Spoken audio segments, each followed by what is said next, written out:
Oh, hello, everybody.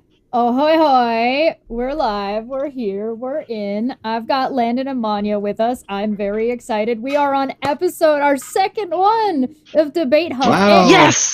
And we've got a third one later on today, which is pinned in the live chat. So as soon as this one's over, you get a 15-minute break, and then we are or a half-hour break, and we are right back at it with the Free Thought Prophet.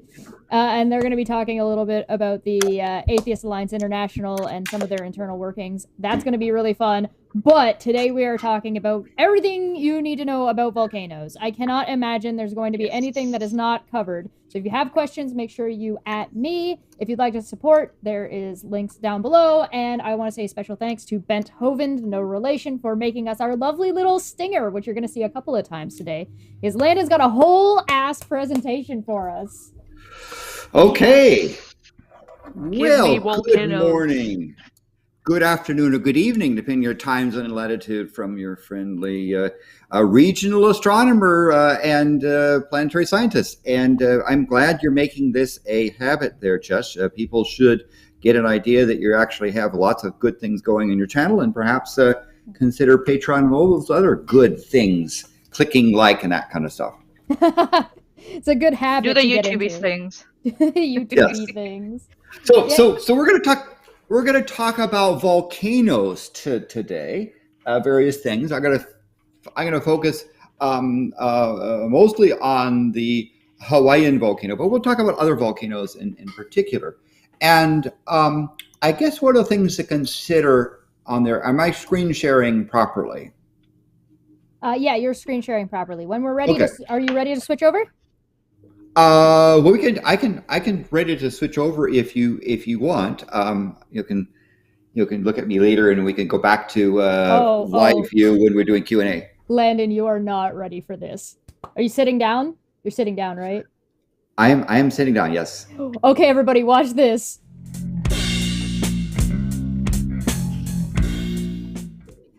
Yay! Out dancing. Yes, this is beautiful. So wow. This is awesome. I've worked really hard on Debate Hub to make it like sound and look snazzy and like have good guests and good topics. Like I've been working hard in the background. You guys don't know. It has that hub feeling to it. Right? Exactly. Yes. So it is interesting because you're doing a lot of stuff on Debate Hub that's debatably debates. Right. Which is why it's Debate Hub, because it's you're debating the hub. So volcanoes. One of the things I want to emphasize is that volcanoes are a very common occurrence. To say to a planetary scientist, "Oh, there's an eruption going on," is like saying to a meteorologist, "It's raining somewhere." And it might say, "Well, right. What do you mean? What do you mean?" Well, as of 2 days ago, when I counted, there are 25 volcanoes on Earth right now that are in major eruption phases where lava is coming out and is doing all kinds of good stuff. There's another 16 that are in minor eruptions with steam explosions and all kinds of stuff. They're erupting. So that's actually 41 volcanoes that are erupting on planet Earth right now. There are another 40 volcanoes that are rumbling, that you might say that they're earthquakes. They're being watched because the signs are such that that an eruption is imminent.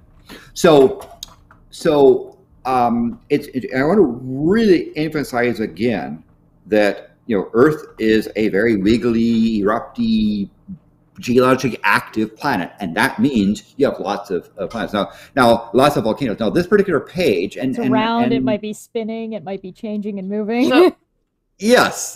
So that kind of tells me it's a healthy planet. It's a good core, and we still got it. The core is still working by the sounds of it. Yes.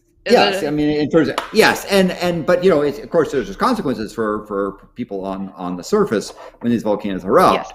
Yes. And sometimes they're not nice, but the thing that one can do when you monitor volcanoes well is you're less likely to be surprised at when they do things. and oftentimes you'll see. I'll show you a bunch of telemetry about Kilauea, which is Kilauea, Mauna Loa are two of my favorite volcanoes that are happen to be in Hawaii, and they are some of the best monitored volcanoes on the planet. There are a number of other volcanoes that are equally as frisky. Some are even more. Some are actually downright cranky. Cranky volcanoes blow up with extreme prejudice and can do really bad stuff. Whereas the nice thing about Hawaiian volcanoes is usually they're very gentle in what they do. So cranky volcanoes, such as when people say, "Hey, there's a volcano erupting in Iceland," I tend to stay away from Icelandic volcanoes because they tend to be on the cranky side. By cranking, meaning that they're less predictable. They sometimes have violent outbursts as opposed to sort of the more gentle stuff. Whereas, for example, volcanoes in Hawaii are rather sedate in comparison. And in fact, you can go to visit Hawaii Volcanoes National Park and actually go and see for your own eyes this lava lake, which we'll get to in a moment. And that's actually a fairly special situation because oftentimes when you have a volcano, if it's not well monitored, then it's hard to predict what it's going to do, and you could be putting yourself into danger. So volcanoes have rhythms. Yeah, go ahead. Yeah. So you're telling me, so how come the Icelandic volcanoes are more crankier ones? Why do they get that tag? I think there's a couple of things that they get. One of them is that oftentimes the volcanoes are sitting under glaciers. And volcanoes and glaciers are a pretty bad mix. One of the things that can happen is that even if there's not lava reaching the surface or seeing explosion reaching the surface, the volcano can melt the glacier, create superheated water and steam, and that stuff can work its way out to the edge of a glacier and go bang. So we have what's called decade volcanoes, which are the 10 deadliest volcanoes on the planet, considering what they can do. Mount Rainier and Mount Baker are two such volcanoes in Washington State that are dangerous, and part dangerous that they have significant glaciers on the side. So when the magma works its way close to the surface, and maybe it doesn't even erupt, it just gets it warm, you start melting underneath the glacier, and that heated water starts working its way down the slope by gravity. And when it reaches near the edge of the glacier, all of a sudden the glacier can't hold it. It breaks out in what's called a lahar. And what comes out the bottom is a rush of superheated water, steam, mud, and so forth. And you get this avalanche coming down, even though the volcano hasn't, quote, erupted. It's just gotten warm. And so those are examples of things there. We also saw, in Maanyaa, where you were in New Zealand, we had a really tragic situation of a volcano, which is considered to be, which is on, by the way, on one of the top 10 deadly volcanoes in the world. I don't know if you remember that or want to talk about that. Yeah, I do remember that chat. And you shared the website, for the donations for that. It was, yeah. But there was a volcano in New Zealand, where you are. Oh yeah, there's another. Yeah. Oh yes, the White Island tragedy, if I'm not wrong. And that volcano is considered one of the 10 deadliest as well, given its proximity to people. But the sad thing about that volcano is it's not well monitored. And so they didn't see the warning signs coming forward. Now, monitoring doesn't mean you always know what's going on. And you'll see with Kilauea that what we say, the dance of Madame Pele, Hawaiians traditionally refer to Pele as Madame Pele, the goddess of fire. Sometimes people, no matter how much information they have access to, don't know what's going on.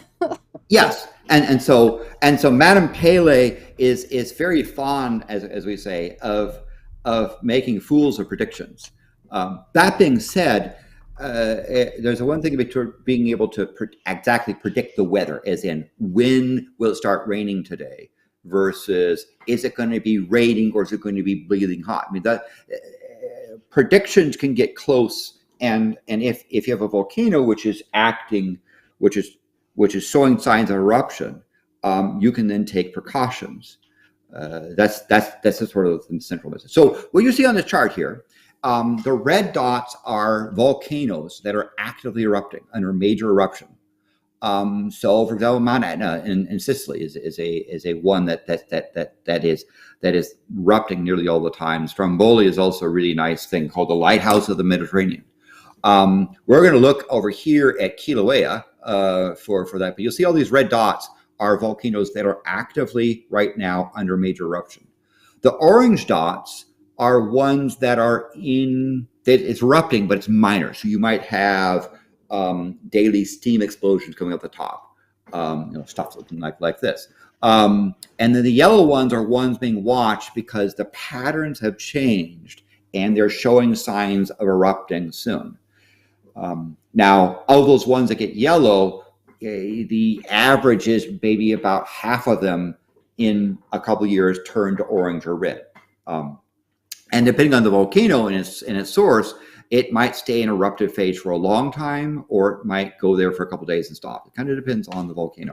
But again, volcanoes are a very common occurrence. I know that some religious people like to, when there's an announcement of a volcano and something tragic happens to the volcano, they sort of say, hey, the end of the world is coming, repent, blah, blah, blah. Well, that's sort of like saying, apocalypse. End of time. Floods happen. Hurricanes happen. We can't predict it with absolute certainty, but we can get a general idea that something's coming. Landon believes in Noah's Ark. Confirmed. so that's the thing. And so you look at this website and you see the stuff you can get, and you click on each one of these things. Like you can go click on Etna and see right now what's happening. I know Etna is doing a pretty good job of having a nice fountain. Etna's been sending up lava things, and there it is. You can see in the Mediterranean there on Sicily where it's going. And so this website is a really good site for catching some of the other volcanoes that are going on planet Earth. Right? So volcanoes are common. Now, I've moved to another map, and this is centered on the Hawaiian Volcano Observatory. But this larger map, I zoomed out. All these triangles are various volcanoes, and the volcanoes are the color there talks about their phase. So some of these phases these volcanoes are not monitored. We know they exist, but we just hope they don't erupt. And so there's lots of volcanoes, like for example, in here in the Pacific, where things can get quite so many messy. You can't even see anything underneath all of the volcanoes. Yes, Earth has lots and lots of volcanoes. So if you go down in these regions, you can see more volcanoes all along the the Pacific Rim of Fire. Look at up in Alaska, right? Look at the number of volcanoes in Alaska. I mean, it's just that Aleutian Islands is just full of volcanoes and the green means they're kind of normal, right? They're not in erupting phase. Yellow means there actually are in advisory where they could be erupting, and watch is where they're doing something and they're under concern right now. And if you look around on the planet, you find there's lots of stuff. Now, some places, like Australia, is geologically very, very mild, and so you won't see there very much in the way of volcanic activity. Australia is a fairly sedate, geologically speaking, set. They've had volcanoes in the past, but right now it's currently not in the thing. Whereas New Zealand has lots of volcanoes. There's lots of earthquakes, lots of wiggly stuff going on there. And so if you go down again, this site has lots of details you can look at with regards to it. But we're going to go and focus on Hawaii. Now, if you look in here, I've turned off the earthquake data, so forth. You'll see in the middle of the ocean this chain of islands. Goes like this, as in going here, and then the chain takes a turn and goes this way. All these are volcanoes that erupted at one time. And the reason why is there's a hot spot sitting right around here on the Big Island, where for reasons we don't quite fully understand, there is material welling up in a mantle, and it's sort of like a hot spot in that area that tends to melt through the oceanic crust, which is thin, and creates volcanoes. And the ocean is moving. Ocean crust is effectively moving to the northeast. So the reason why, let's zoom in a little bit more on Hawaiian volcanoes. The reason why you see a big island here and smaller and smaller island going backwards, is that at one time the hotspot was here. The plate has shifted. Right now, the major hotspot is sitting right here, kind of in the area where Kilauea. There's Mauna Loa. There's Kilauea. There is a thing called Loihi, which is the next Hawaiian island. As the crust continues to move in this direction, that hotspot will effectively move this direction. These volcanoes will go from active to dormant to extinct, and there'll be, right now, there's a new island rising up here, and eventually that island will become the big Mauna Loa, and it'll erode through. Is it the plate structure that causing this direction of the islands to form and the lava or the lava to flow in that way? Is that what it is? Yeah, because the plate's moving over it. So you have underneath effectively a hotspot of stuff rising from deeper on Earth in the mantle, coming towards the surface, and the plate moves over it. So the hotspot keeps melting through the plate, creating volcanoes, and the plate keeps moving like a conveyor belt. That's why there is a volcano on Maui, Haleakala, which has erupted in the last couple of years. It's considered kind of it's not really active, it's more dormant. Whereas the active volcanoes are in this region in terms of Hualalai, Mauna Loa, Kilauea, and then the next one is Loihi. So eventually what's going to happen is as the plate moves like a conveyor belt in this direction, the hotspot will effectively move this direction. We'll create volcanoes which will rise to the surface and will end up breaching the surface and producing a new eruption. So that's why they talk about Loihi being the next big island, right? This eventually will break the surface of the ocean, probably in somewhere in the next 15 to 50,000 years.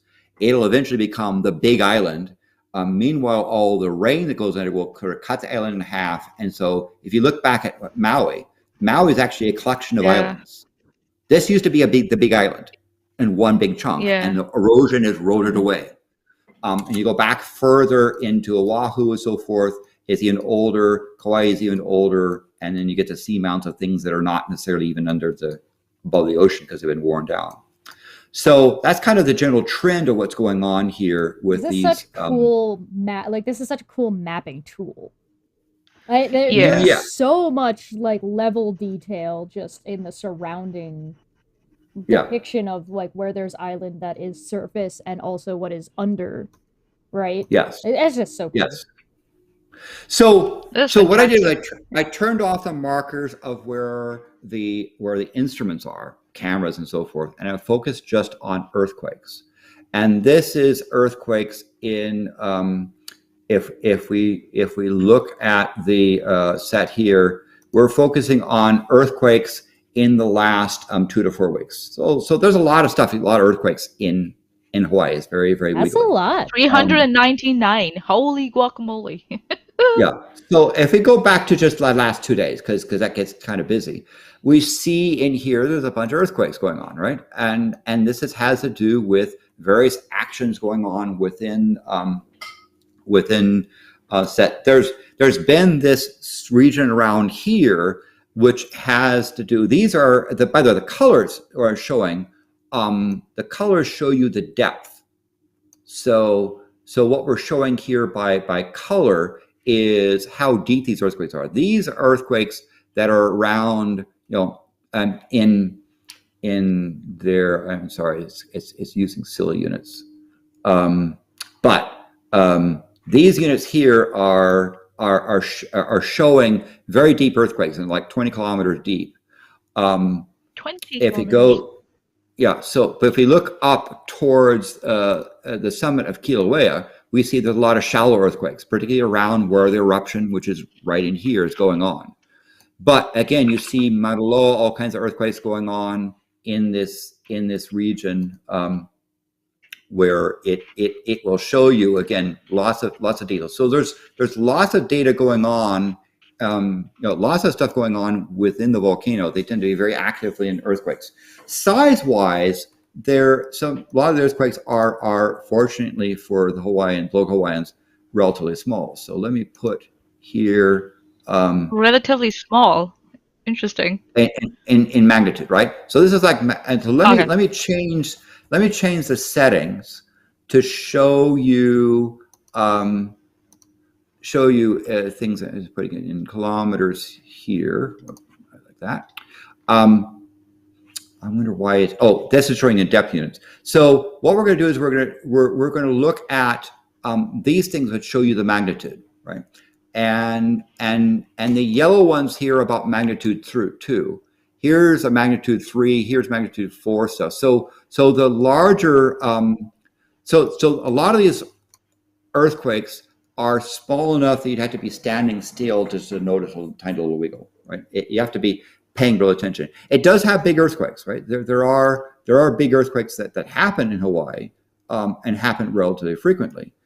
If you look at the range of stuff over the last 2 to 4 weeks, they've had an earthquake that was in the magnitude 4 to 5 range, but most of them are like the 2 to 3 range where you can barely feel it. To 1 to 2, you'd have to be really perceptive. You might not even feel that stuff. So they tend to It's like, yeah. Go it ahead. feels like you're like tracking vibrations, right? Yes. The smaller ones Yes. with like, so there are some vibrations that are like higher in frequency, you could say, or wavelength, and then there are some vibrations. Higher in wavelength, and then there are some vibrations that are lower in wavelength. Sure. Are there And- people who are maybe more or less sensitive to something like this? Whereas like some people would catch on to it really, really easily, and others would struggle to notice?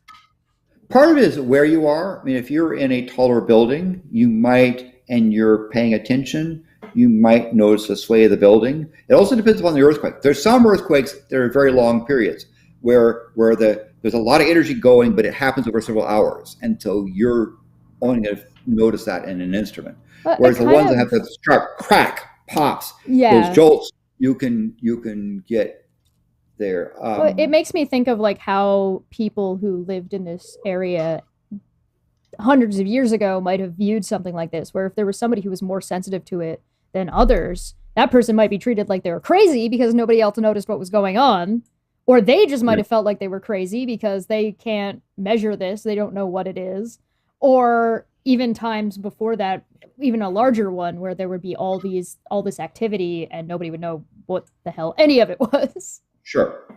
Well, the Polynesians, when they arrived in the islands about 800 900 years ago, they came from Polynesia, where there were lots of volcanoes before. So volcanoes were not a foreign concept to them, and they tend to. There's a lot of the Polynesian religions that tend to associate volcanoes with deities, and so areas such as the summit of Mauna Loa and Kilauea were considered sacred, and in fact, people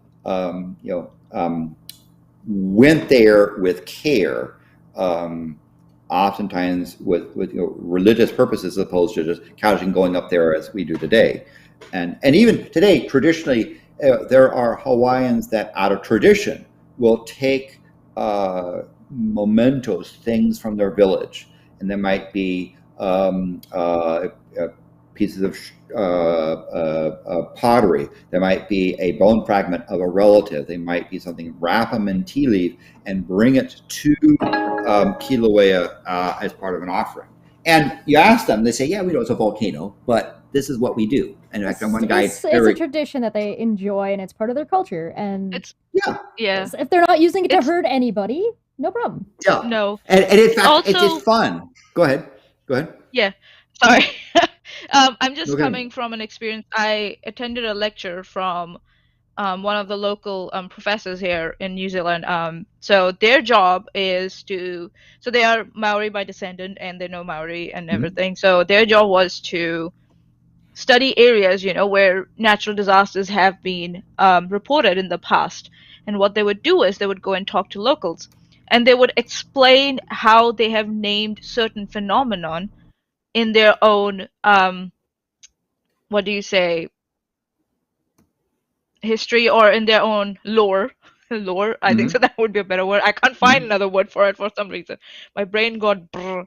So and they would talk about like how some natural phenomena, they would attribute it to gods, but they would know that they are cyclic, and then they would give those cyclic events names, and how important it was to talk to the locals about it, because in some way they do have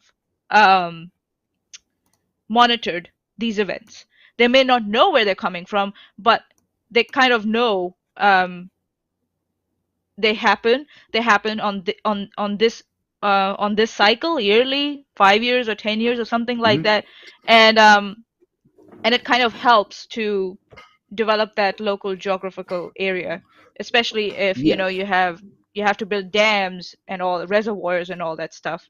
So yeah, it's kind of interesting. You can learn a lot from locals and their lore.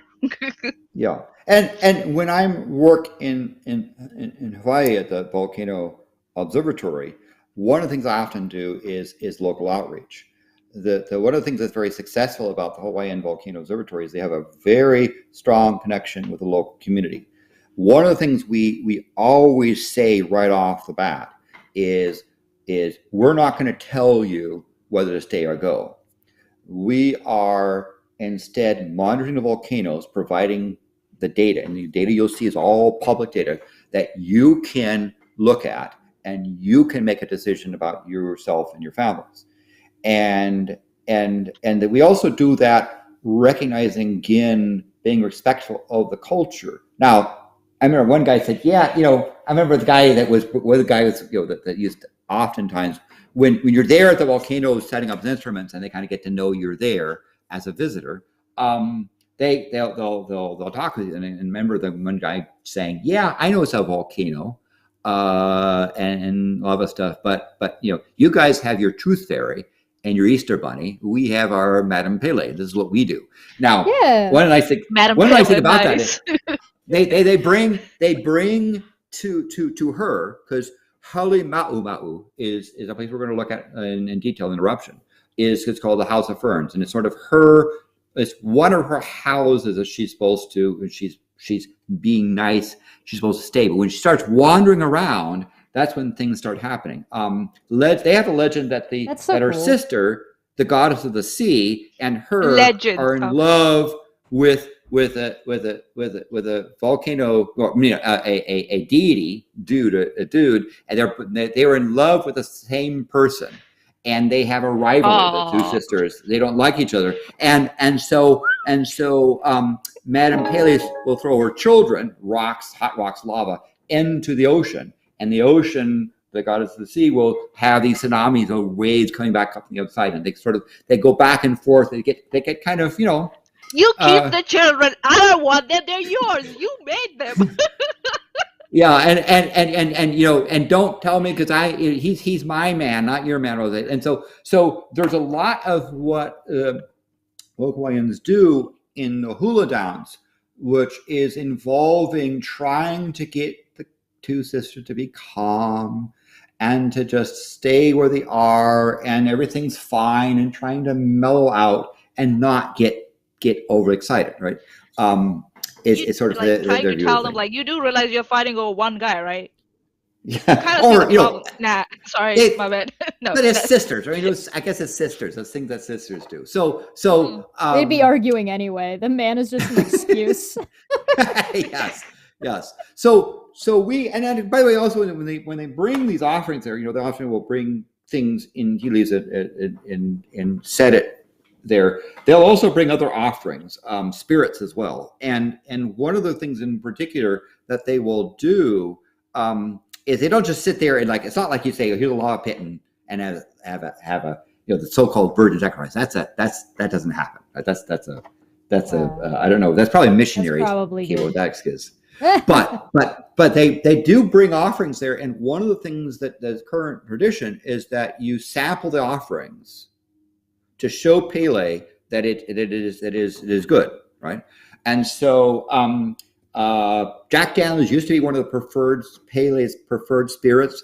Now it tends to be Seattle Copperworks whiskey, and they'll bring these really nice whiskeys along, and they'll sit down and they'll respectfully sample it, maybe drink about a third of the bottle, and if you're there, they'll offer you, and you seem to be a cool person, they'll offer you stuff again to show. Yeah, and then they leave they leave the bottle open with whether their offerings there, and then walk away. That's sort of their thing. Now they tend to do this in areas where the general public doesn't usually go, right? Because they don't want people messing with their stuff. Yeah, I'm gonna take that bottle, and Pele's like, "Where the hell is my whiskey? Seriously!" And then she gets angry, and then she starts throwing her children at the ocean. It's like, "You take them! I didn't get my whiskey today. Fuck you!" Right? Yeah, but there's a lot of legends about Pele appears as a woman to a village, and she goes up to the village and asks for water. And the naughty village says, "Oh, get out of here, woman! You're just a freeloader. Blah, blah, go away." And she goes to sad. She goes to the other village, and they say, "Oh yes, here's some water. And by the way, we have some food, some fresh baked fish. Would you sit down and have a meal with us," and so forth, and treat her kindly.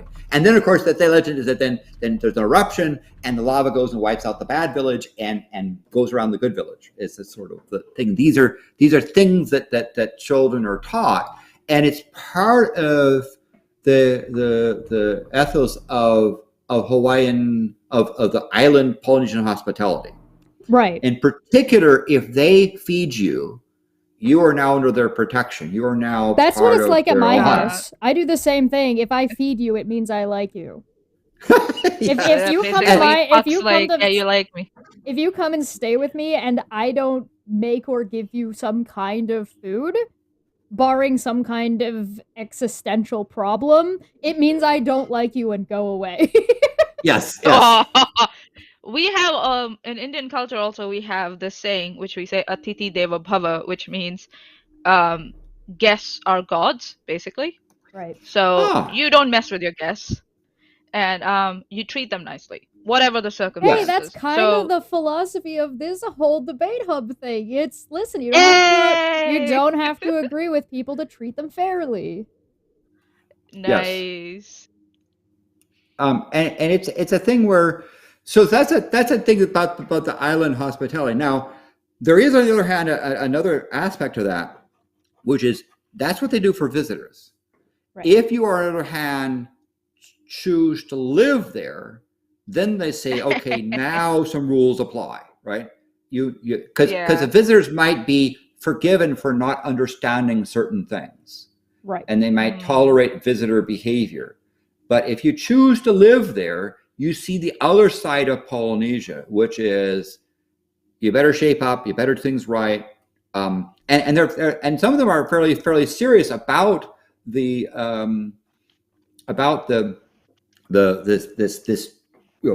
behaviors, right? There are certain Hawaiians that are very into take the whole legend stuff very seriously, and if you are doing something they perceive, which is getting Pele angry, you are threatening their village and their family, and they will respond as if you were shooting them, or they'll respond very, very aggressively. Now, if you're a visitor, they'll try to say, "Hey, don't do this, blah blah blah." But if you choose to live there, you see the other side of the Polynesian. It's like strict. yeah, it's like I'll let you learn and stuff, but there will be after time they will be like, you know this shit. You know you're not supposed to do this shit. Why would you do this shit? Like working at a Yes, job. Yeah, yes. it's like so it's yeah, I think so it will be with any culture, isn't it? They'll Yes, give you some and leeway if you're new, but after a while they will like, seriously? but Okay. some people make the mistake of assuming that this Yeah. hospitality means that they are part of the village. They are that, and that's the thing that is different. So when I go there, I recognize, I am what they call a haole. I'm an off islander. And while a number of them Yeah, have I've heard that known me too. to be very respectful, I never pretend that I am Hawaiian. I am Polynesian. Yeah, That is, nah. That's the mistake. Like, if you're not born there, or if you have not been living there for at least like a decade or 20 years or something like that, yeah. maybe. But it's like, unless the people living there accept you and tell you maybe at one point, yeah, you're one of us, you're a Hawaiian, you kind of presume, I'm a guest here, I'm learning, but I'm gonna respect whatever you're telling me about this place. I'm Uh, not gonna break the rules, kind of thing. I mean, yes, and this one elder would say, that people that come to live there said when they're born, they're an infant. They don't know better. They're taught by their elders, and by the time they become a teen or adult, they're expected to behave in a way that is commensurate with society. And so if you show up here, we're going to treat you like a baby, and maybe in 10 to 20 years, you will learn enough to become an accepted adult in the village.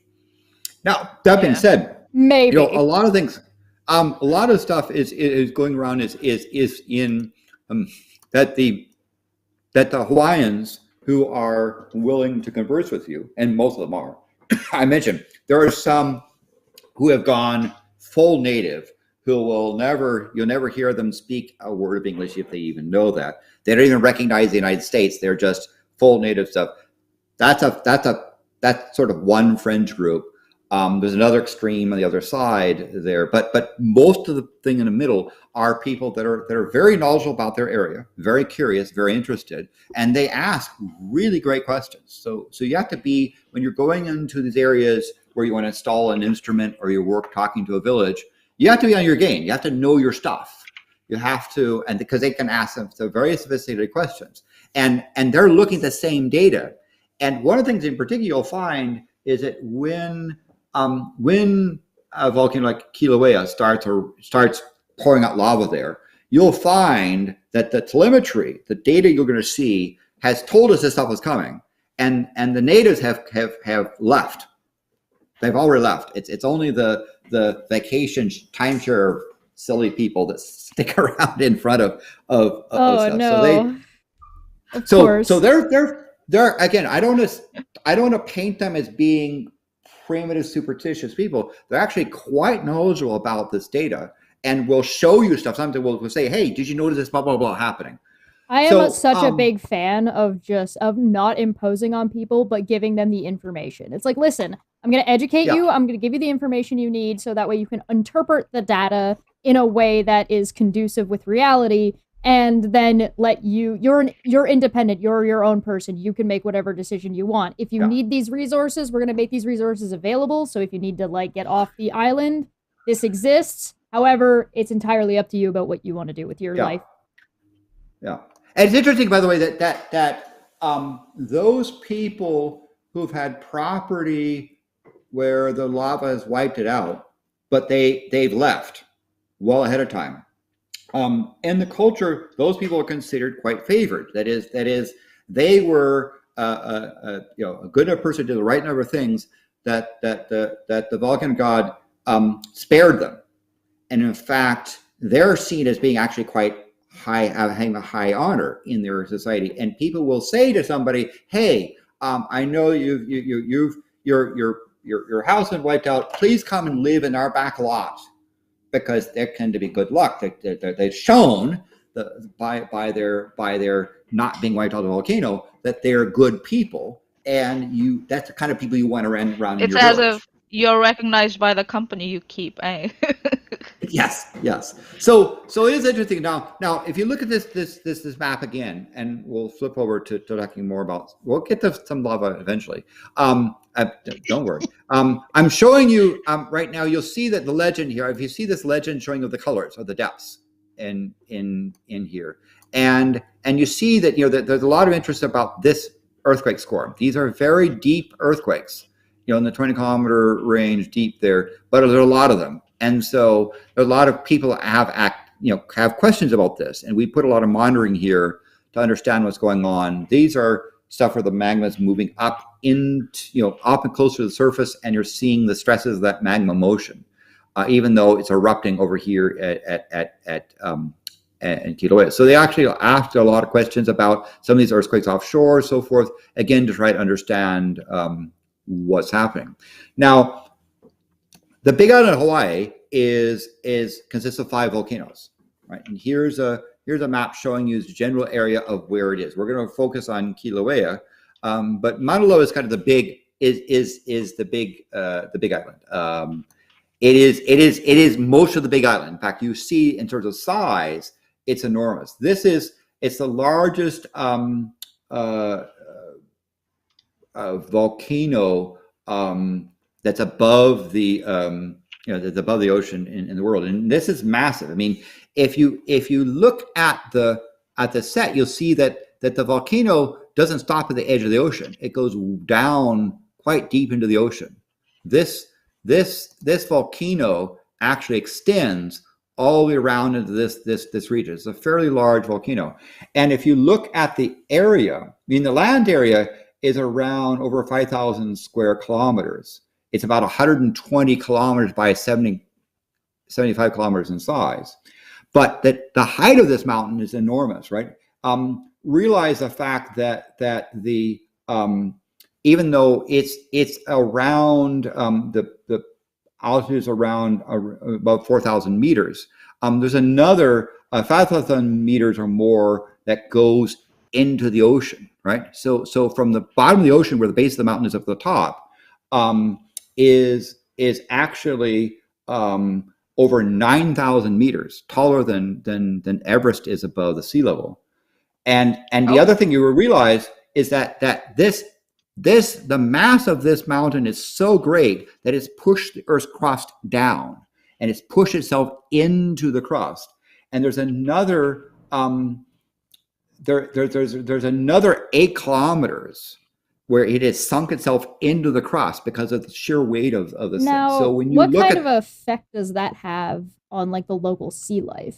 I assume the sea life in that area is adapted to it by now, but is there a big change between sort of it's a very rich life line almost?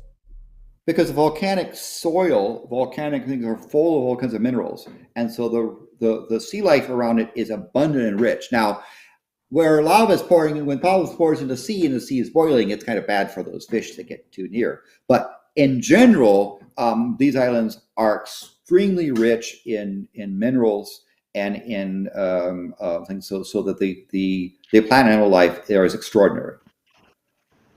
But realize again. Do you get the phenomena of the volcanic sharks? I heard that some not around this one, but there are other volcanoes around which we find sharks who have adapted to those temperatures and stuff, water temperatures. Well, yes, if there's a 35-year period where Kilauea is pouring lava into the sea, and the sea kind of boils at that spot, and there are fish and creatures that are a little bit too curious or a little bit too interested in food sources, and they get sort of poached, if you will. And so predators come around and basically eat these poached fish. And so there's a whole kind of shark thing around there where the sharks tend to be smart enough not to get too near the eruption, but near enough that they catch the things that get a good poached meal for them. Absolutely. Nice. But again, back to say with the Mauna Loa, final things from the base, so it's the bedrock base of Mauna Loa to its surface is 17 kilometers or 56,000 feet.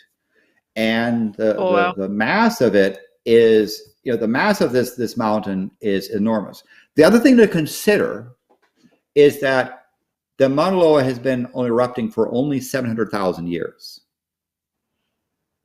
This island built itself in a course of less than 1 million years, probably. Wow. And this is really why when Mauna Loa erupts, the amount of lava that comes out is just staggering. It is a really sight to behold. It's one of those things hasn't happened since '84, but I'm looking forward to the next time, because when it erupts, it really puts out stuff. That's how you get an island building that fast. That's one of those times where you don't, like, the sun gets like dusted across the whole world is like, God? What? Yes. I mean, Kilauea is on the other hand is a relatively newcomer. It's a side volcano here. For that, it's a separate volcano in some sense. Although we suspect that the plumbing of Mauna Loa and Kilauea are adjoining much deeper. That the volcano is actually only about 280,000 years old. The oldest.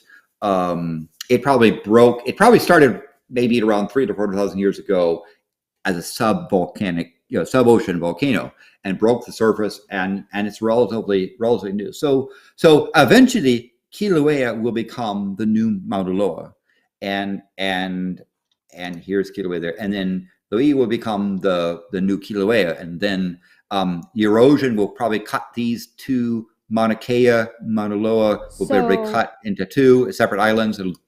Does that mean like the location of the major explosion will move?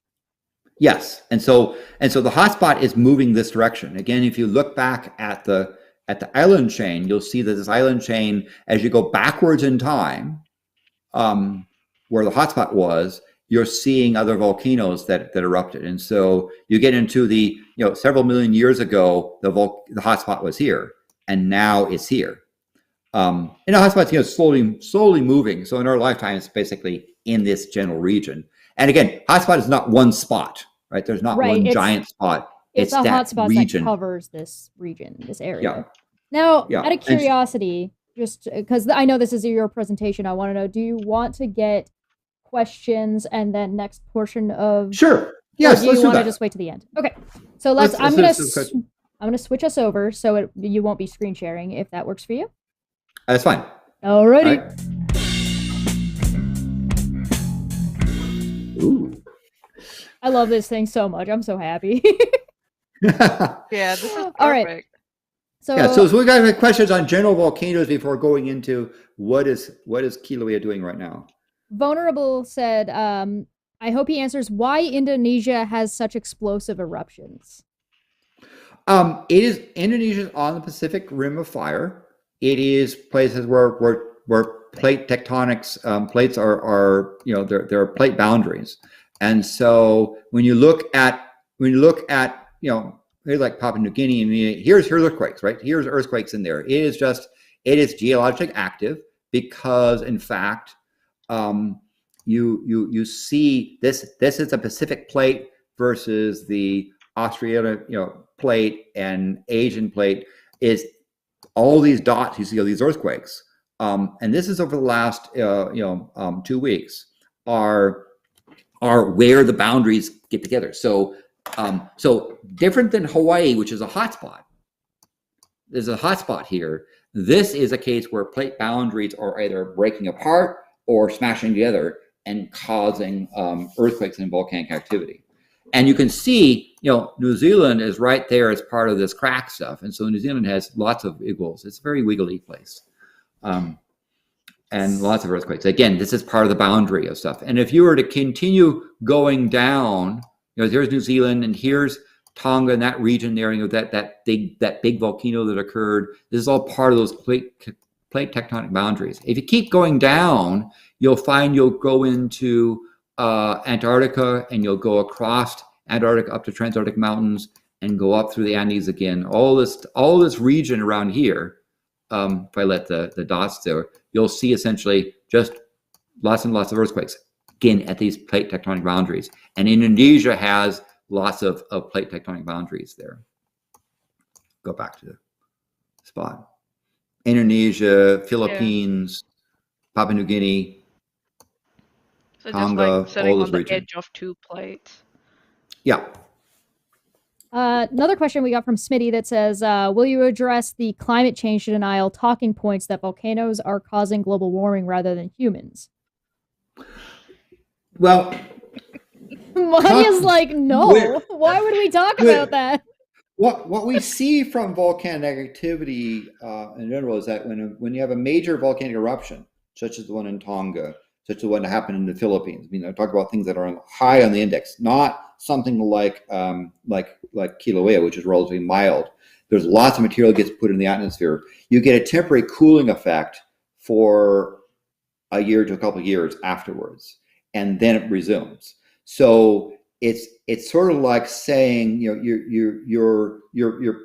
the atmosphere is putting on a coat, in this case a freezing coat that reduces temperature temporarily before coming back. We saw in 1991 that global temperatures dropped temporarily after the Mount Pinatubo major eruption occurred, where a lot of material got into the atmosphere. We saw that with Krakatoa or the Tonga eruption in the 1800s, and we're seeing may see some effect of the most recent eruption that happened in Polynesia, although it's not clear how much effect it has because it depends upon the nature of what it puts up in the atmosphere. So generally, right, volcanoes have a temporary effect as the material that they put in the atmosphere kind of settles out, but they're not a long-term change. And again, those effects are only for a couple of years. I also imagine that by the time that rolls around, the amount of plant life and coral life and algae that is in the sea within that area of where that volcano erupted would more than undo whatever change the volcano itself had made. True. The final thing is, if you look at something just as simple as the amount of coal plant fires and coal mining fires in a place like China, that amount of gases put in the atmosphere is orders of magnitude more than what Kilauea puts out. Even though Kilauea puts out a reasonable amount, and we'll look at its current volume of sulfur dioxide spreading on the atmosphere. It is a rounding error when you look at some of the larger things that are changing the atmosphere, making the atmosphere more energetic. And when the atmosphere is more energetic, you get hotter summers, colder winters, longer droughts, greater monsoons, more energetic, more extreme stuff when the atmosphere becomes more energetic. Volcanoes, so does that mean, like, when you say energetic, do you mean that there's like a lot of activity? And extremes. So you get more typhoons and hurricanes. You get ones that are stronger, ones that are greater range of the season, more extreme behavior as you build up energy to the atmosphere. So and volcanoes are not contributing that much to the energy of the atmosphere. So the volcanoes are not the extreme. They're not the extreme. They're just the localized effect, isn't it? Yeah. They can have a temporary effect when you have a big eruption, but that tends to be for a year or two, and then it kind of out. And then, like Shesh said, the local flora and fauna kind of takes over, and it settles down. So yeah, it kind of feels like people who are making these statements, they don't know how volcanoes work, and they have not studied at all, like, what actually contributes to the rising global temperatures, or what are the factors the people who are claiming, who have studied this, you know, and are claiming that another degree rise in the, you know, the average temperature of the globe might result in extremes. They have not studied the data or the sources of the data, where this data came from. So it sounds to me like disappointing. It sounds to me like it's the same kind of error that you see with like flat earthers, where it's a matter of scaling. Like it's a lack of understanding the scale. So when you say 1 degree, that doesn't sound like a lot, but when you scale it to the size of the planet, it ends up being a really big deal. Or even if you were to scale it to one person, if your internal body temperature changes by 1 degree, you're in a lot of trouble. So it's one of those things where it just doesn't, it's a lack of understanding, because the reason why it's a really big deal if your body temperature internal body temperature changes by 1 degree is because it affects all the little tiny little dudes that make up your entire body. Yeah. And so that's what happens when you have if you take the Earth as an equivalent of a singular person's body and say, hey, listen, we're the tiny little organisms. So if the whole body temperature changes by 1 degree, we're fuckled. That's I find that there's just a lack of understanding when it comes to scale. Volcano seems really, really big. One person driving car doesn't seem as large. And math is also like kind of a weak spot for such people, because they say, oh, we have these cycles where we have like cold years and then hotter years and stuff. That's fine, but the average is still going up. It's still trickling up. The average of all those cycles, it's still going up. So that's why there's this like, listen, we can't afford this average to go up. We can't. Because we can't manage it anymore. Then we are managing it now and still struggling, well, we won't be able to manage it. So that's why there's this warning that's going out. But people are so hyper focused on little tiniest details, and like Shesh said, not looking at the scale of things. It's like a recent interview that happened. If you go on Twitter, Mehdi Hassan, he's a reporter for Al Jazeera. And he showed this clip, I think so it was Good Morning Show in UK or something, where they did this weird interview where someone was talking about carbon emissions and stuff, and was talking about we need to make changes to lifestyles and stuff. And people were like, but you're wearing this cotton shirt that came from these carbon emissions. So what are you doing? And she's like, are you fucking kidding me right now? Yeah. So it's like we live in a society. So and again, I don't make this about climate stuff, but from a planetary scientist, we prefer not to use words like global warming because they're misleading. Yeah.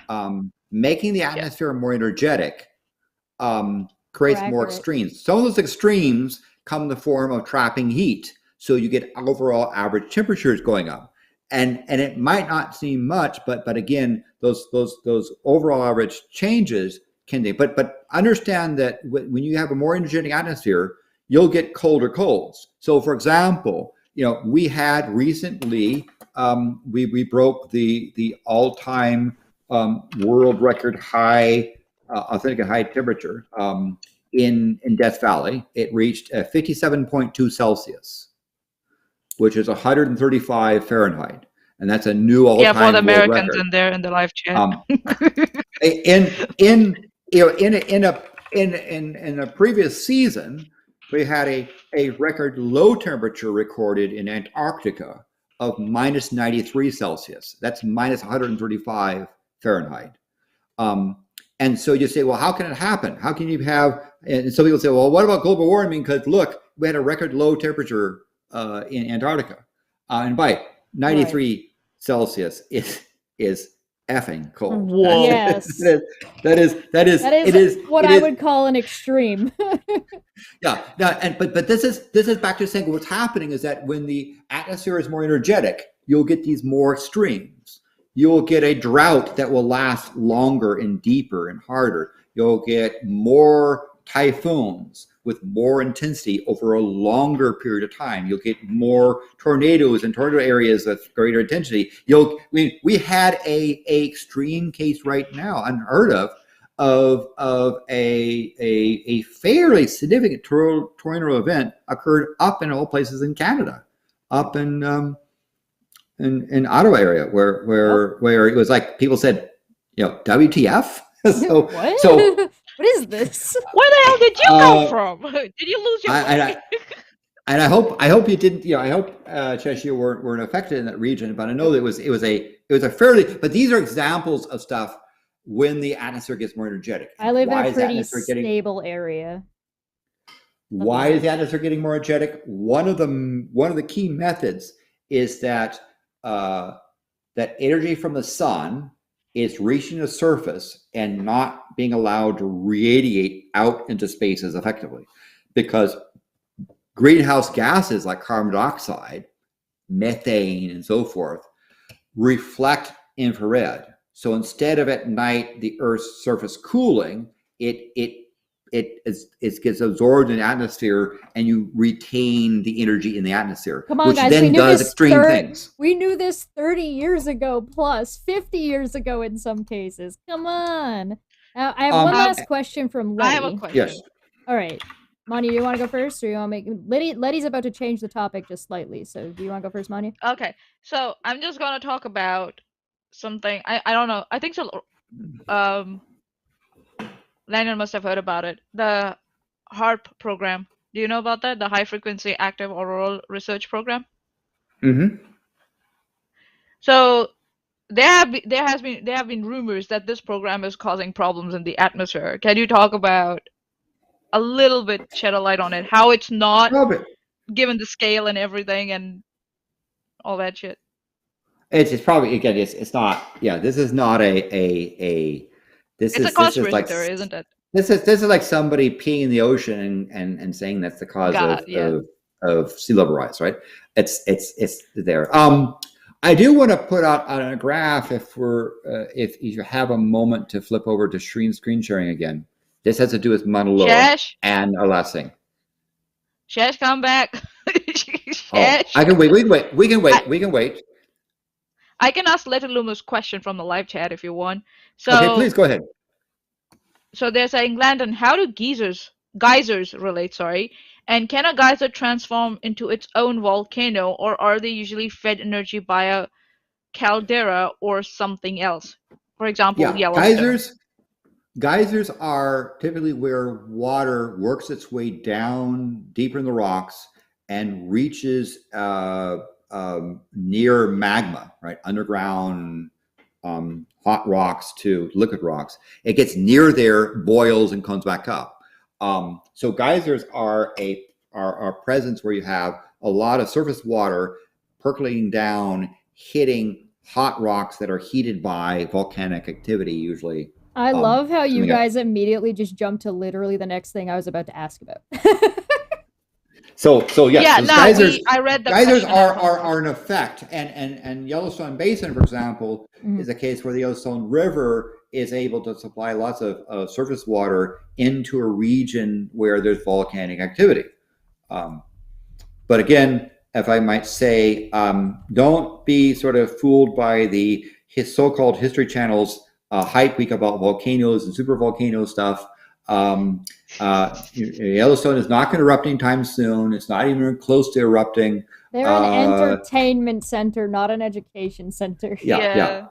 That being said, geysers are places where there's geothermal activity, where you have hot rocks, and so New Zealand is full of wonderful geysers. Almost like we talked about this yesterday. So if you're interested in the problems that media tends to have with, overhyping things or like misleading people, you should go watch our video from yesterday that also featured Landon. Plug. Yeah. Go check that out. All right, Landon. All right. I want to continue. Let's go back. Sure. Okay, they can still hear you. You can talk over it. It's fine. All right. So in this particular case now, I just mentioned again, last thing is these are all the dots of the earthquakes along, of Indonesia, blah, blah, blah. And moving into Mauna Loa, one of the things that happens on Mauna Loa near the surface, near the summit, is there's an air quality monitoring center that has been taking air samples since before 1960, about 1959. And this is considered one of the gold standards for understanding the atmosphere. You've got an island out in the middle of the Pacific Ocean, relatively free from a major city or the sources. And it basically samples atmosphere. The other thing that they do is they capture chunks of atmosphere into sealed containers that we can go back and analyze. So we can go back and sniff the air of 1960, 1970, so forth. And to do both checks on stuff and look for new materials. And so what you're seeing on right now is a graph. This graph here talks about the parts per million of CO2. And we see in the case of Mauna Loa that this rise, that's been steady rise has been going on from 320 parts per million up now it's close to 420 parts per million right now. Now, this other graph, you show the red line wiggles back and forth. You get seasonal variations because there's seasons in the atmosphere. But average-wise, the trend, even though it wiggles, the average-wise is there. Now, sometimes what people will do is they'll take a peak of one and a trough of the other, draw a trend line and say, see, it's going down. That's when people start misusing the data. But this data here is an example of, this is fact. The fact is that the amount of CO2 in our atmosphere has been rising at an unprecedented rate. We've had higher concentrations in the past. Was there a specific reason why these measurements were started? Like what led to this beginning of doing the measurements around the volcanic activity?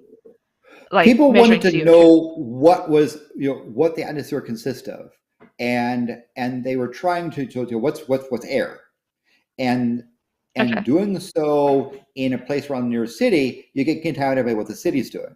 So we wanted to know what's the atmosphere, and so going out in the middle of the ocean can be problematic because near the ocean level, you get all kinds of sea salts and other things there. Whereas having a really tall, one of the largest, most massive mountains on the planet, sticking out in the middle of the ocean is a really good place to sample the air free of lots of other influences. Now, yes. And so that's where it got started. And they were very good at not only sampling, but saving containers, saving these air samples that people could go back and reanalyze and calibrate and verify this. So this is one of the cases where the Mauna Loa CO2 record is the data is indisputable and it's verified multiple times.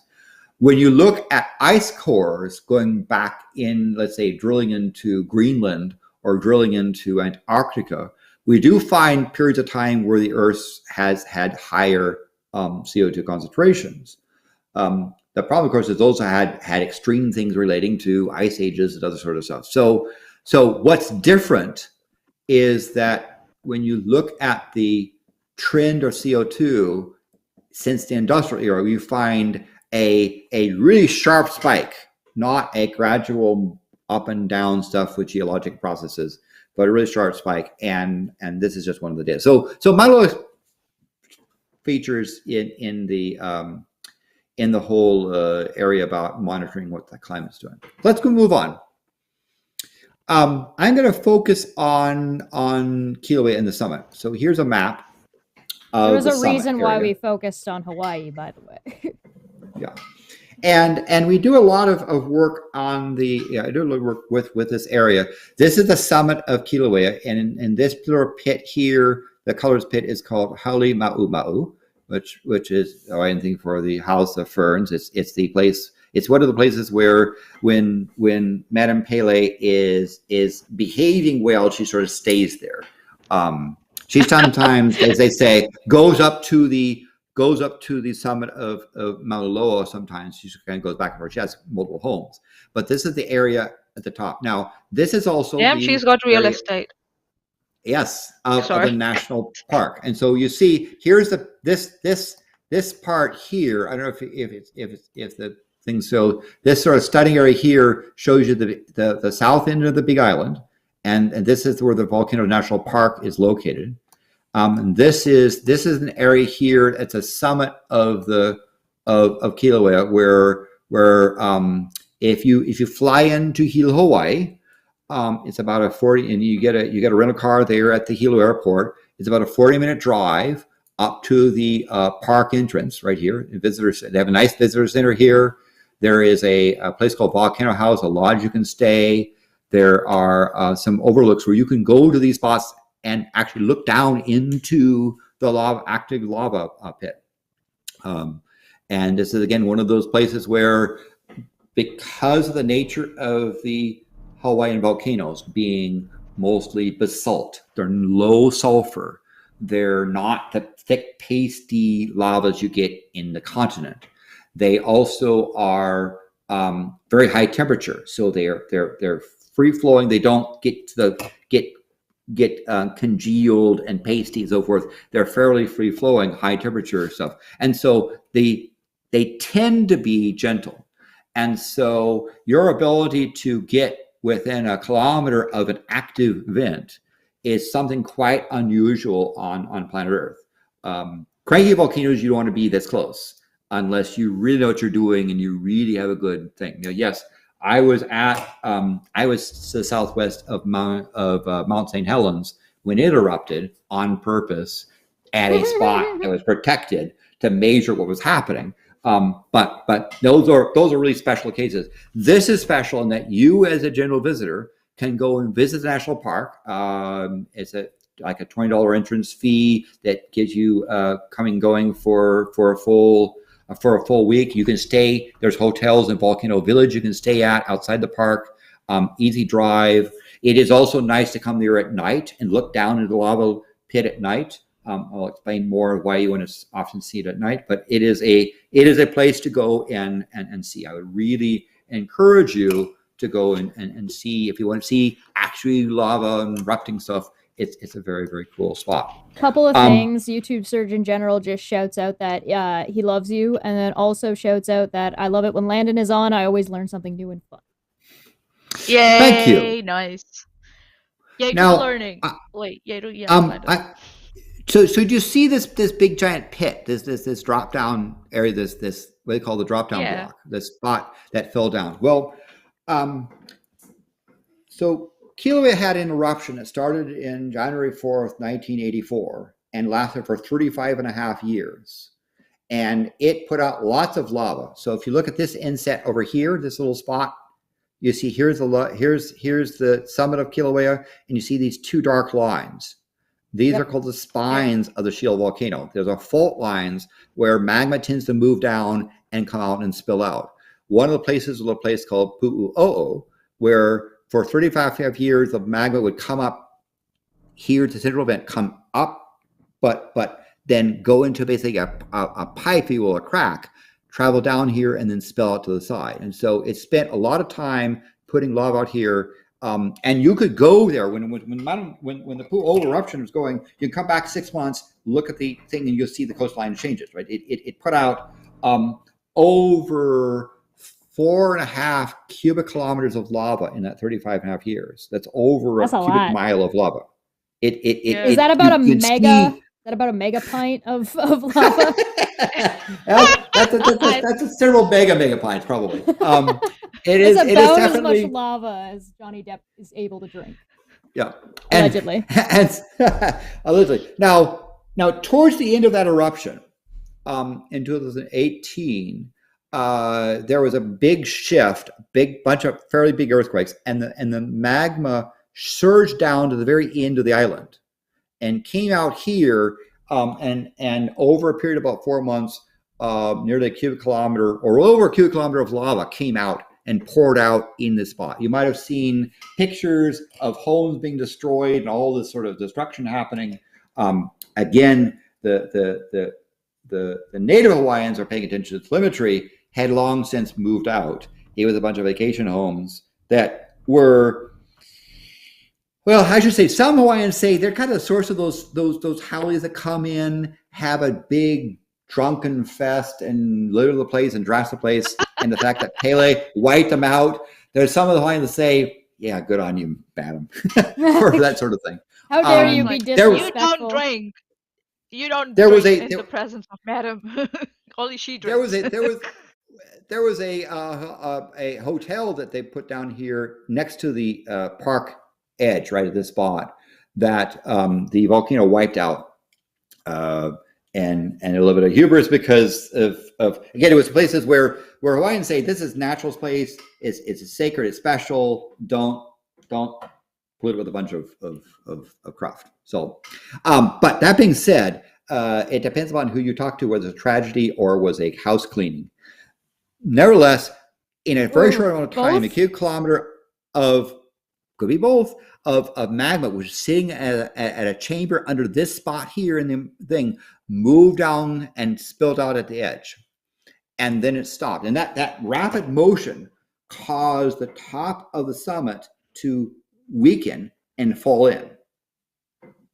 So when we look at this graph here on the side, this is showing the side of this. Here again is Helens Mountain, and these are in distance here's like 1 kilometer from here to here, giving you the size of this stuff. This was, a big drop. This black line here shows you at the end of the eruption, when you had all these earthquakes and the thing collapsed, it ended up creating a big hole there. It used to be. It's like someone plugged a pipe from another section and then just drained all the lava. Is that what it is like? Yes, and so there was a chamber under here where, see this orange line on top? That's what it used to be. That's what the surface used to look like. And then it turned into this black line here. And again, you look at this width. This is almost 2.5 kilometers wide, and over 1 kilometer, almost. Well, let's see. It's in elevation. It's around 650 meters deep. I was there when the collapse began. We were monitoring the lava lake at what we didn't know then was the end of the eruption, and we saw the lava lake drain. The lava lake dropped, and the lava lake dropped over 500 meters. Right? It's like the lava lake was up near the top of this orange spot, and a small hole, and that thing drained in a matter of about less than an hour, and what? a hole that around 500 meters deep, and when the thing started dropping, that's when I said, I'm getting the hell out of here, because again, it's gonna appear somewhere. What you do is you understand the volcano's current rhythm, and when the rhythm changes, there's a change in the beat of the music, a change in the telemetry. You need to step back, because you might think you know what's going on, but you don't want to be surprised. And in that particular case, we had a period of about 6 weeks where we had typically a magnitude 5 earthquake about every 20 hours as this surface started dropping, because all that magma that came out the end of the island created a big giant cavity here, and the roof was collapsing. Yeah. And so the roof actually collapsed, and at the end, and the eruption stopped at the end of 2018. That's so crazy. And then what things started happening is they started having a little lake, a water lake, or actual water lake. Because guess what, in Hawaii, it rains a lot. Hawaii has a spot of some of the highest rainfalls in the world, and they're crazy rainfalls I've experienced at the Kilauea Summit. I've been there when, within a period of 2 hours, we had 2/3 of a meter of rain fall in 2 hours. And it's an enormous amount. Sometimes the rain just comes down. So lots of water, right? It's like giant bucket pit, and pour it. I was like, here, take it. giant pit of rock. Naturally, you're going to get a lake started forming. So that's not unexpected. The thing that was surprising was that this lake started filling up here, and then the lake started getting hot, and it started acting like the thermal hot spring. But the person asking about geysers, we started seeing that not just a nice lake, but the lake became quite hot. It had because of minerals in it. It was near boiling, but we were like, oh, this is, and again, water and lava, water and magma tend to be explosive combinations. So people kind of stayed away from it, not knowing what's going to happen. And I remember I was online actually chatting with Red Eye and watching the telemetry stuff. It wasn't erupting. And all of a sudden I said to Red Eye, I think I need to go. I'm seeing a really, really bright spot, right? I looked at the camera and it looked like daylight, but it said it's nighttime there. Oh dear, it's actually erupting. And in fact, I had to go and wake up the guy who was supposed to be monitoring it. Oh dear, Landon says. Landon and we sees watched some shit. And we watched there was a big flood of lava that came there. I'll show you some pictures of that stuff in a bit that occurred. And it went for a couple of months, it stopped, and then it resumed again in December. And so you'll see, again, the orange was the original surface. Then the black was when then the 35-year eruption ended and it collapsed. You had a lake. That lake was boiled away in a matter of about 20 minutes when the lava started pouring into it. And so it filled it up. It filled it up to this level here. And then right now it's currently at this level, right? So in a short period of about a year and a half, it's filled up a good chunk of this pit. Again, what's underneath here is a central vent of Kilauea, which is sitting on top of or near the hotspot. So it gets fed lots of material by the mantle and it comes up and erupts here. This is a nice spot because of the lava sloshing around here inside the caldera. It doesn't bother anyone. And you can go over here to this overlook. Again, I highly encourage you, get on a flight, get a hotel at Volcano Village or get a room at Volcano House, fly to Hilo, 40-minute drive, pay your park entrance fee, go up there and look. I gotta buy myself a decent camera, or at least a phone with a better camera, and do some of these trips that Landon keeps telling me to do, because all the time Landon's like, go here, check this out, go here, check this out. You know what, Landon, you need to write a little mini journal that's like, go here, look for this thing, here's the list of things on one page. Yeah, that would be great, man. Yeah. Do it. Publish it on Amazon. So I know I do stuff when I'm at the Volcano Observatory taking images and putting up stuff, I put it onto the Discord channel. What a difficulty star level where it's like, hey, listen, this one's really easy to get to. Our Antarctica is this is hard mode. yeah, it says hard mode, but this is very easy to do.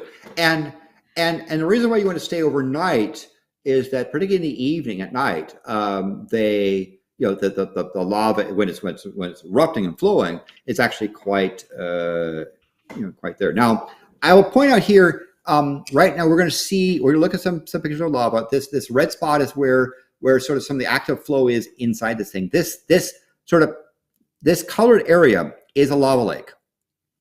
It is lava that is fairly deep. I mean, if you look at the spot, 100, 200, 300, it's almost 350 meters deep, this lava lake right now. So that's almost 1,000 feet deep. This lake of lava. Lava, when it comes contact with the air is very cold, lava is hot. It freezes. So when you look at this lava lake, what you'll see is a crust. And you'll only see red stuff when the crust is breaking open, when there's stuff moving fast. But it very quickly hardens and freezes. So only time you see those really great pictures of lava flowing is when it's shooting up into the air very fast. It doesn't have time to cool yet at the beginning of eruptions. Most of the time, it looks fairly sedate. So the red spot here shows you current lava flows on the surface. But understand, all under here, if you dig down, you get to lava. There's another thing happening. See these yellow spots? These yellow spots are islands. Now, Red Eye mentioned something about that earlier in the side. Yeah, this island. In fact, this particular island here is known as Gilligan's Island. Because, well, why not?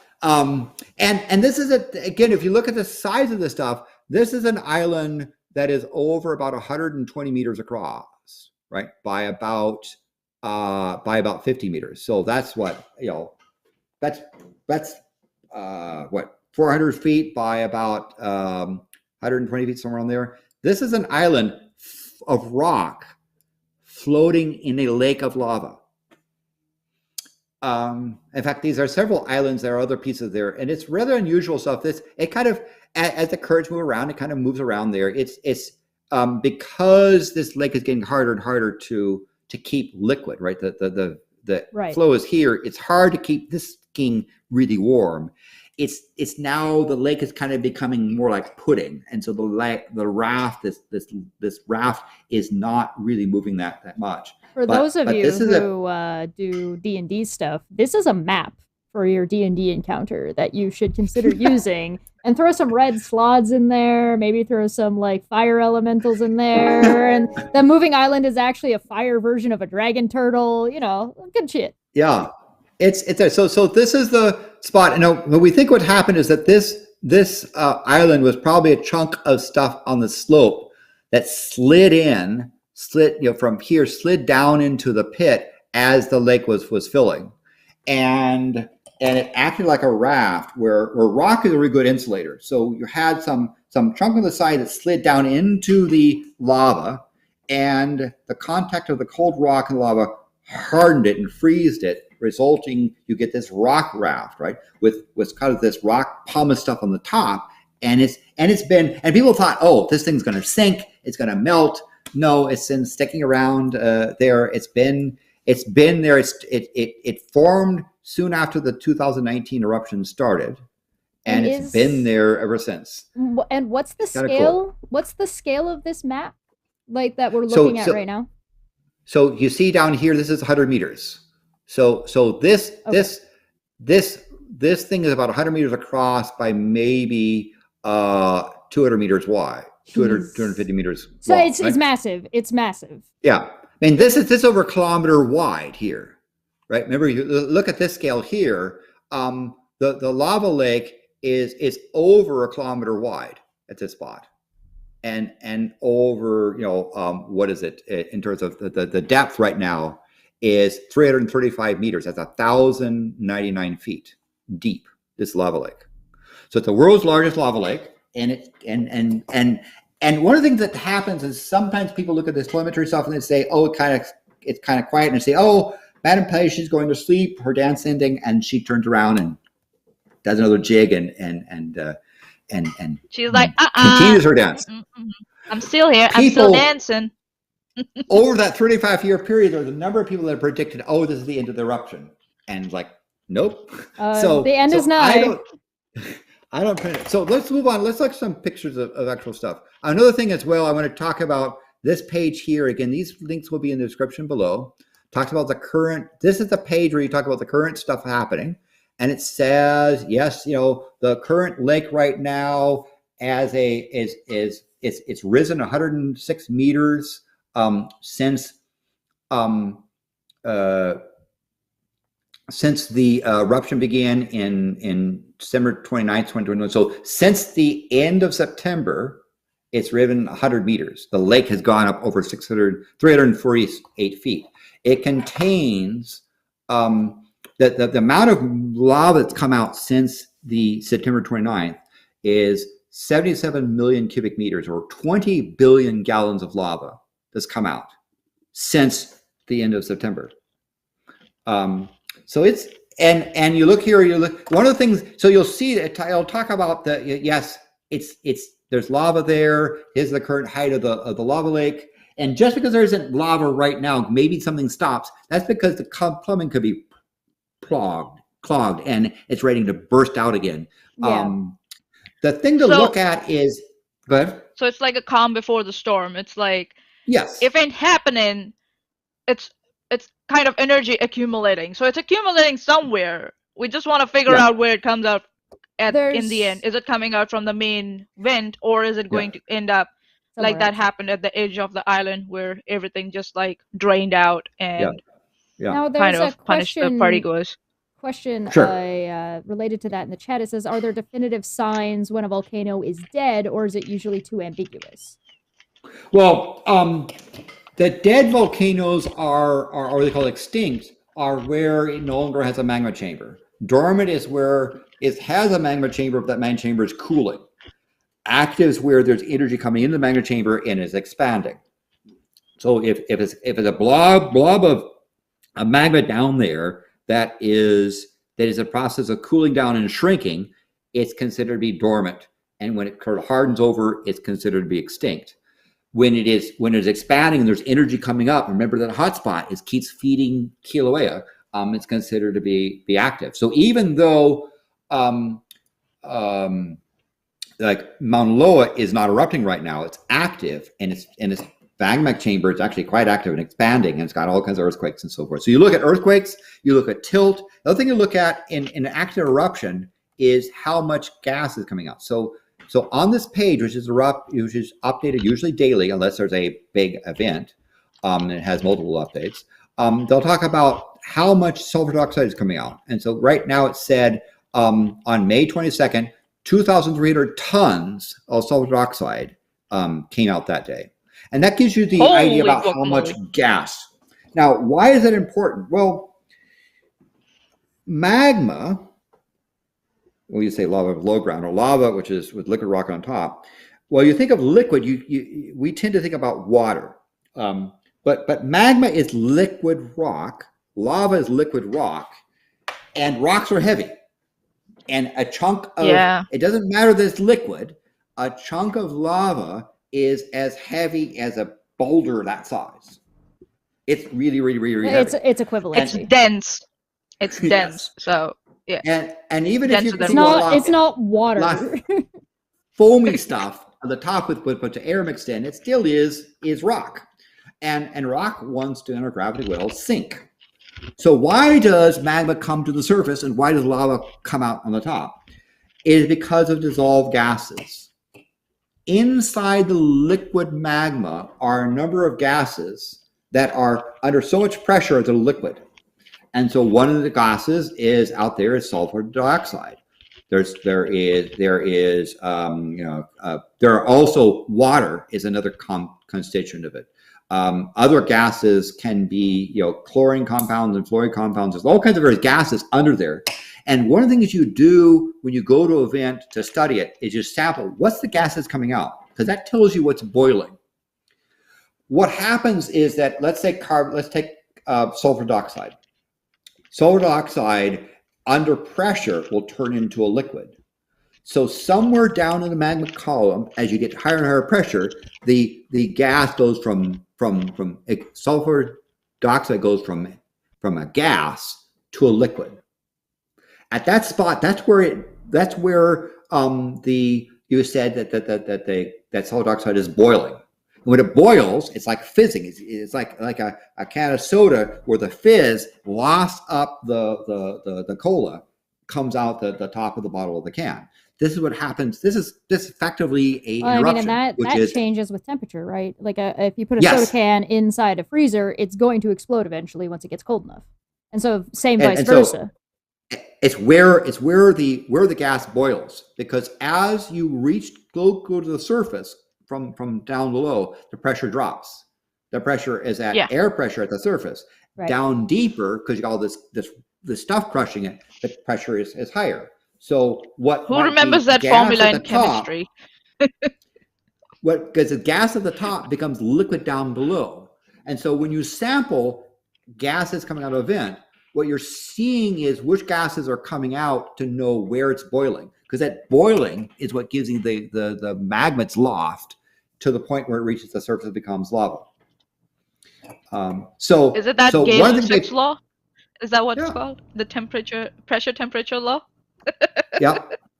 So in this case, when you look at stuff, you say it may not be apparent based upon how much lava is there. That may be hard to judge because you only see the surface, but you're better off looking at the amount of gas. And so sulfur dioxide is a common gas that comes out. And so this number at 2,300 is a reasonably vigorous eruption, right? At the beginning of the eruption, we saw things in the 20 to 3,000 tons range. When the previous eruption was kind of waning, we saw 100, 200 tons, and eventually it goes to zero, right?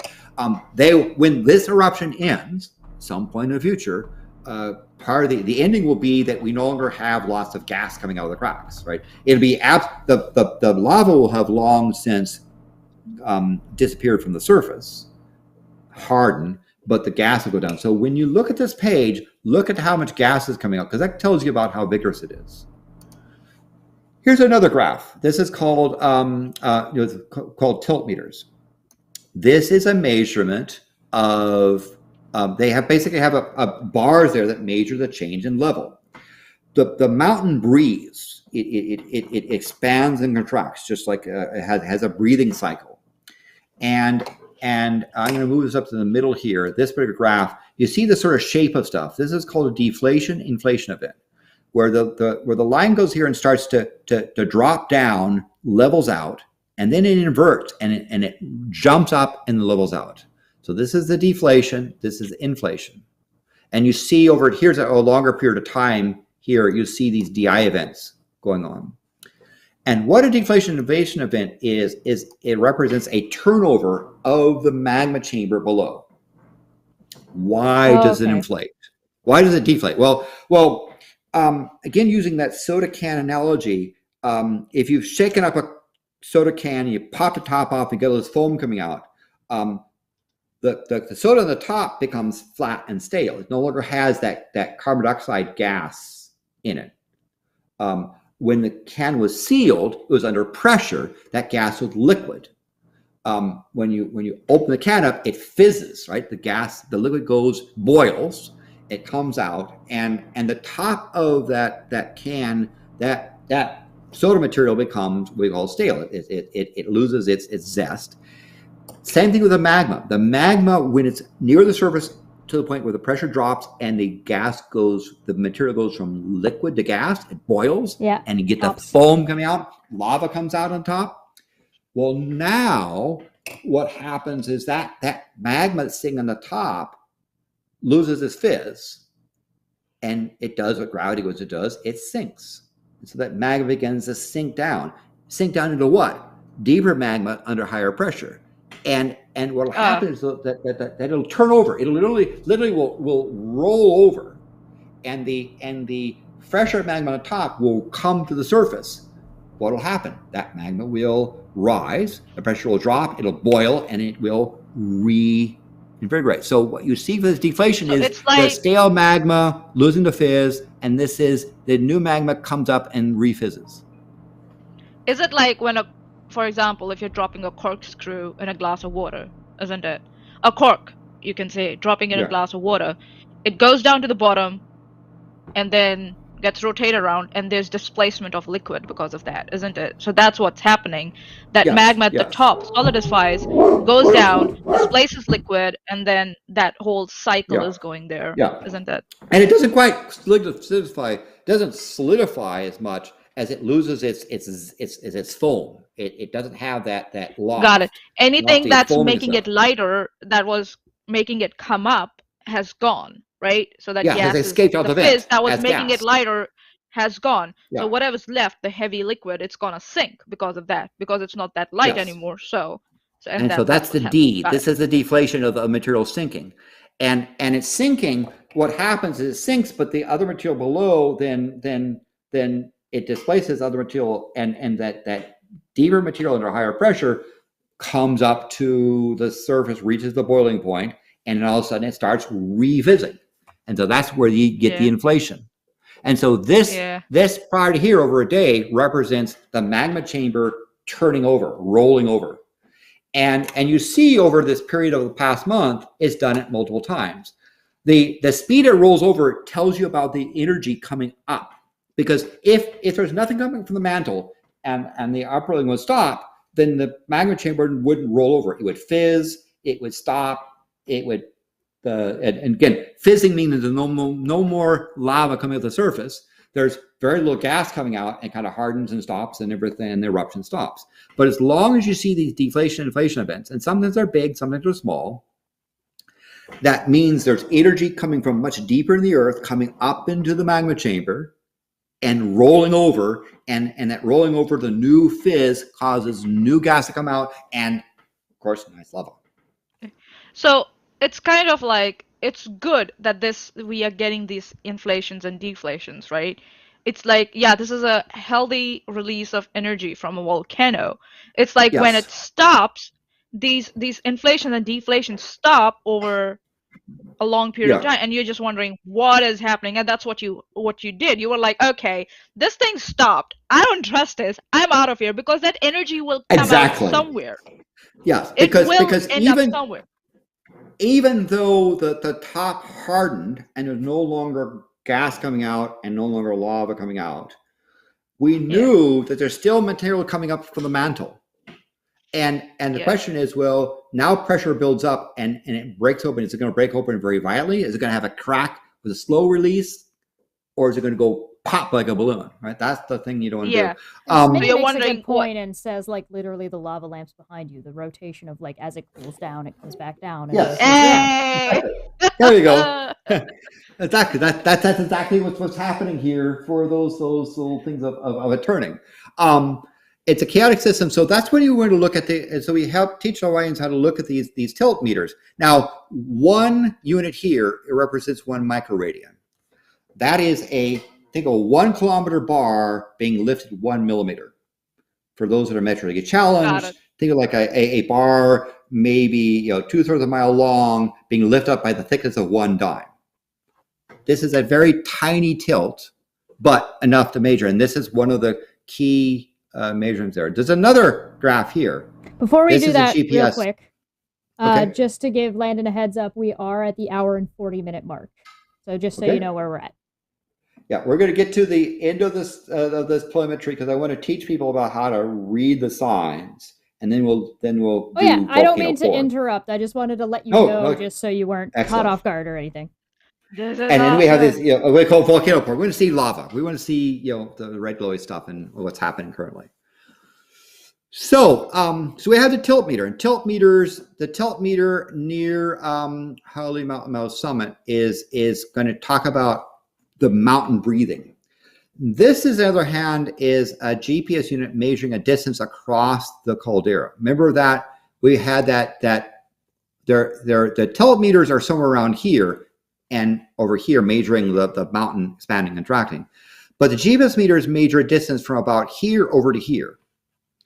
It really is as magma comes up, the top of the mountain expands and stretches. And that's what the GPS meter is showing you. There's an arbitrary distance, an arbitrary 0 point, and you see here's over a past year, here's over a past 5 years. And the reason why this 5-year graph is significant is that this big drop you see represents the end of that 35.5-year eruption, when all that magma went down the spine and out at the very east end of the Big Island and wiped out all those homes. That also created the case where the summit had a cavity and it fell in on itself. This contraction represents the top of the mountain contracting, and it contracted 2.5 meters over a distance of about 3 kilometers. So it was like the drum head had less pressure and it kind of sagged in on itself. But notice at the end of that eruption, where then the pit collapsed and the water formed, it immediately started growing again. And that's because there's still stuff coming up in the mantle. And it expanded. There's no is coming out, no lava coming out. Oops. And all of a sudden we had that was the case where I was literally online with Red Eye and looking stuff and I said, hey, I got to go because it started erupting again. And that was Landon's first eruption. It boiled away the lava lake and stopped. And then it kept expanding again. And we said, it's going to do it again. And this is the second spot. So this is the second eruption. Good. So it kind of is going back to that high point, isn't it? Yes. So slowly going back to that high point. And you're just wondering, again, is there another eruption that's going to come in maybe next 10, 15 years, if I'm not wrong? Because that's what it looks like over a 5-year period. That's what it's like, remember, going up slowly, gradual. I understand right now it's erupting right now, right? So we've been in an eruption since the end of September. The question is, how much can it go? And we know that there's enough pressure that got up to this height. Yeah. If there's the same amount of pressure, it will resume because one of the things people talked about is that at the end of that eruption, of the 35-year eruption, where the top of the island was like a drum truss, was so tight. What it did was it instead of it breaking open it basically flushed down the pipes, down the spine, went almost 35 kilometers down underground and came out to the end of the island. That's how the tension at the top of the mountain contributed to push that magma chamber, almost a cubic kilometer of magma, It's like down someone the pushed island. a flush button. Yeah. Yeah. So one of the things that people are asking about is, let's go back to the map again at the summit and say, well, what's it going to do? Is it going to continue to rise? And is it going to continue to fill up this drop down block, get higher and higher and higher? Well, yes, but at some point, the pipes that sent it down this line are going to be available. Right now, most of this lava lake is below the level of the pipes that head, the lava tubes that head out this way. Gotcha. But at some point, when this thing gets high enough and begins to melt this rock, it might all of a sudden drain. Not because the lava, the eruption is ending, but because it's going to come out some other spot. And by the way, there's pipes going the other direction. There are pipes heading down this direction. This spot down here at the ocean, where the gray line meets the ocean, that's where all those earthquakes are sitting. And so the people that live around here want to know: is it possible that this material, which is up at an elevation of over 1,100 meters, might drain down this pipe and come out down here, right? You've got almost a cubic kilometer of lava in this lake sitting up high, and if a crack opens and drains down the mountain, it's going to come out some spot, and that might be where you get the nice big eruptions of lava and the things flowing down the side. We don't know. So that's part of the thing that people looking at this stuff, trying to look at the things and trying to understand what's happening, right? So here's the current picture of Kilauea.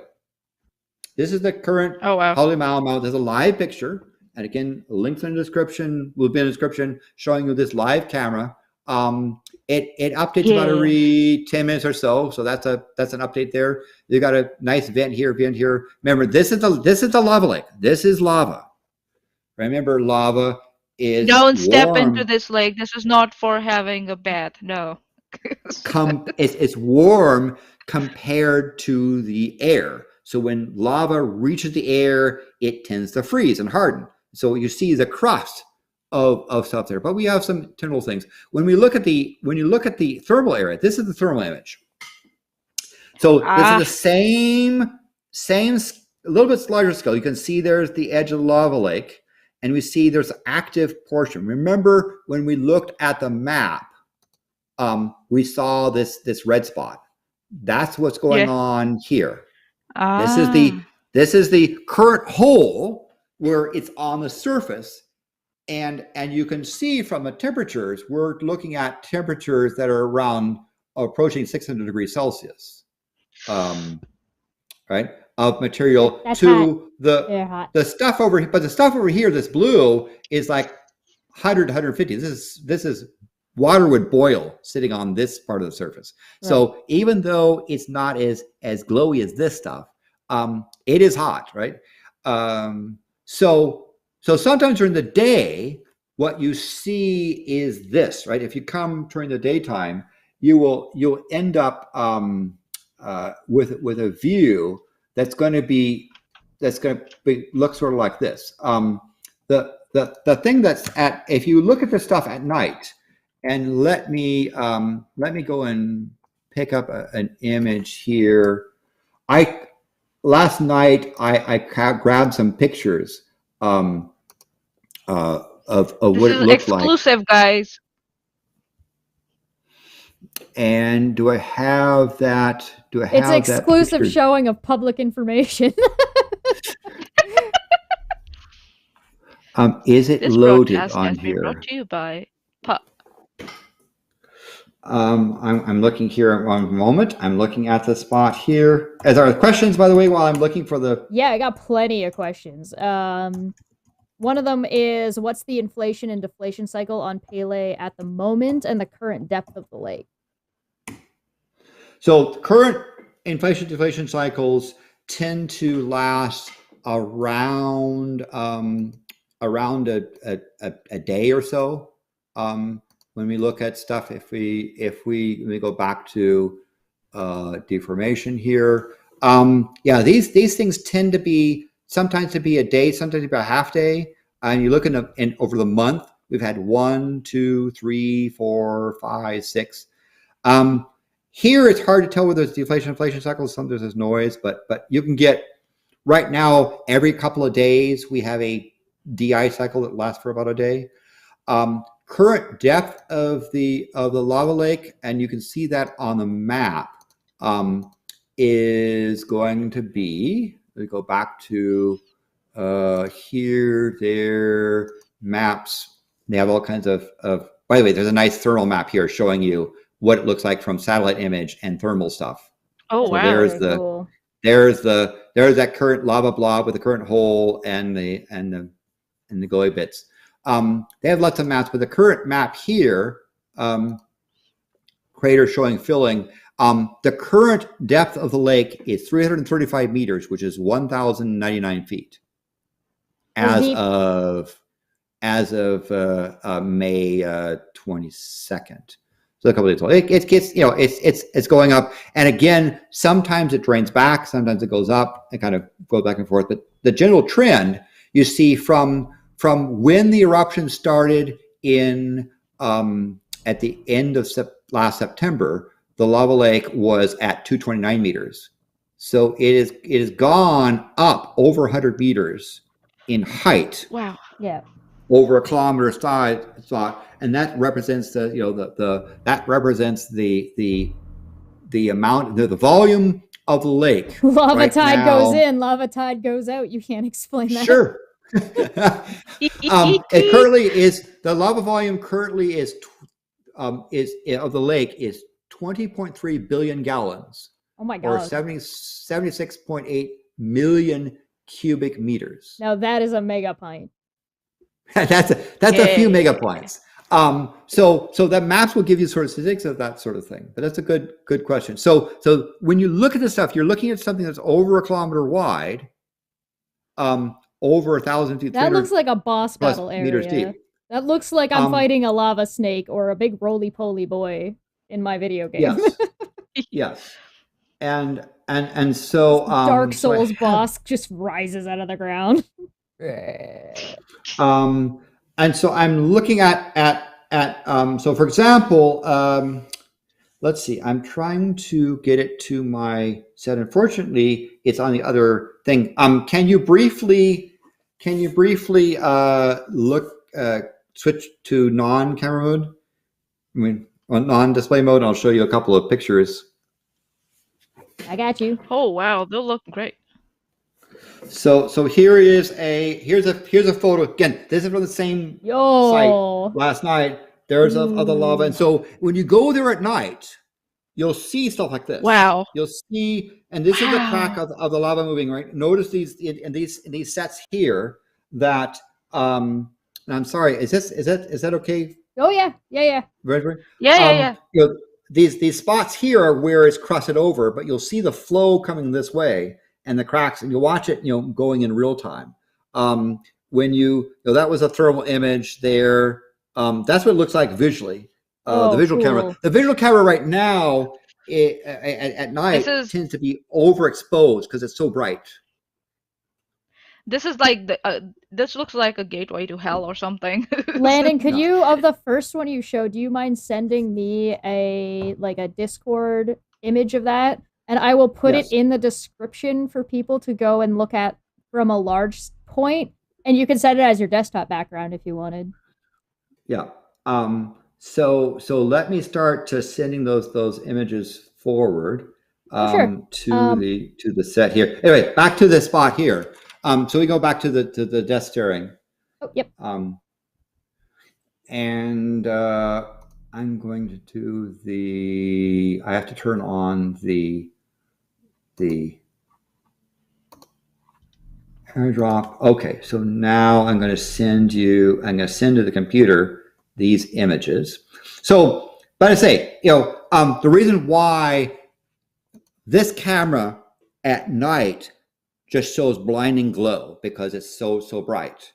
the daytime, it's less so. This is the thermal area, giving an idea about it. So if you look at, here is a current live picture.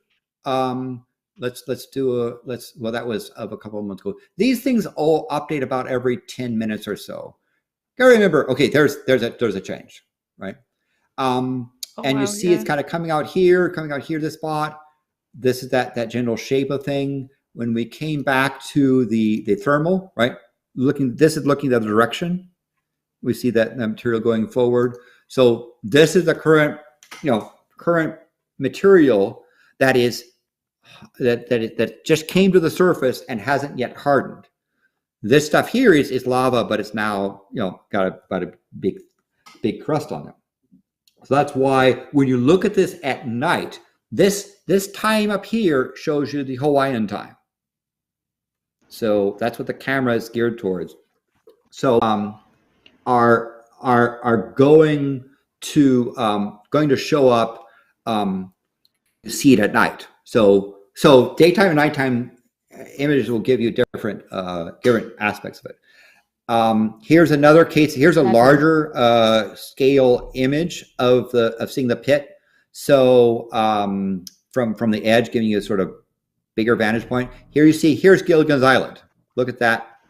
Look at that raft, right? I can sort of zoom in on that thing. There's Gilligan's Island thing. This crazy rock. Remember, this is this lake, 335 meters over 1,100 feet, almost 1,100 feet deep, of lava with this Gilligan's Island raft sitting here. There's another island here. These rock rafts floating around inside this lava lake. It's kind of, it's puzzling. Yeah, they be just chilling in there. Yeah. Yeah. I look forward to the day of standing on that island, right? Right now, part of the problem is that there's not as much air down here. This is full of all kind of volcanic gases. There's sulfur dioxide, there's carbon dioxide.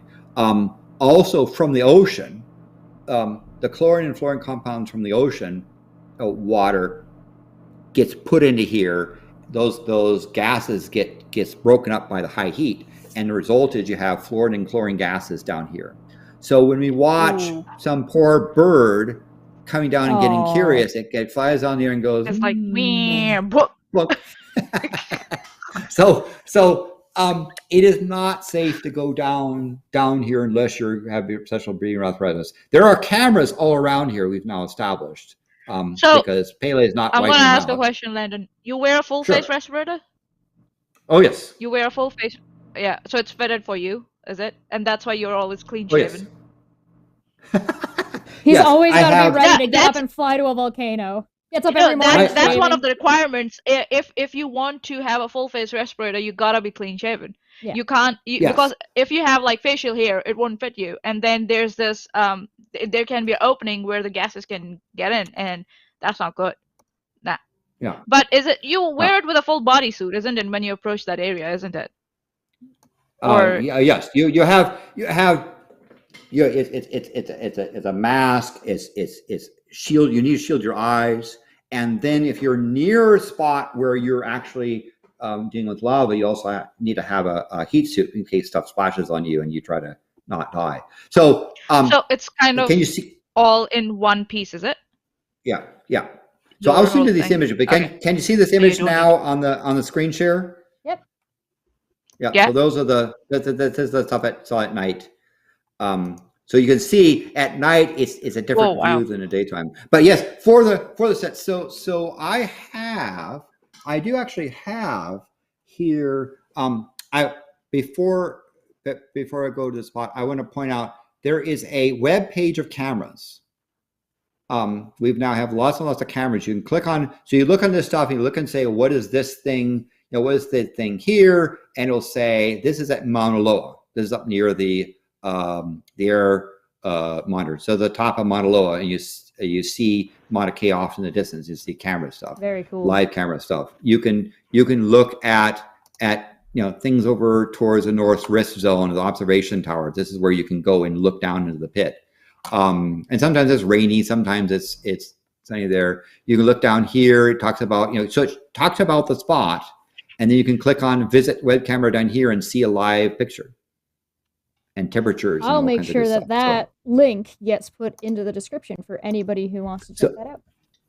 So check out some of the live stuff. And again, as I mentioned, I showed you some pictures of what it looks very different at night than daytime for that. With regards to KOA itself, I want to show you a couple. You're asking because Maanyaa was asking about what does it look like. What do you do when you're near lava? So here I am. I'm doing a sample of lava. Okay. Oh wow. And so now you can't say what it is. You can't see it exactly because I'm putting a asbestos glove thing in front of my face because the heat is so intense. It's like staring at a blast furnace. Or if you ever looked at an active kiln operating and the door opens, you get that blast of heat coming out. It is extraordinary. It's the amount of but now I have was kind of like those sort of racing suits, and it is basically this insulation stuff here. Now understand is this is in the middle of tropics. Did you say that's an asbestos glove? Is that what you said? Yes.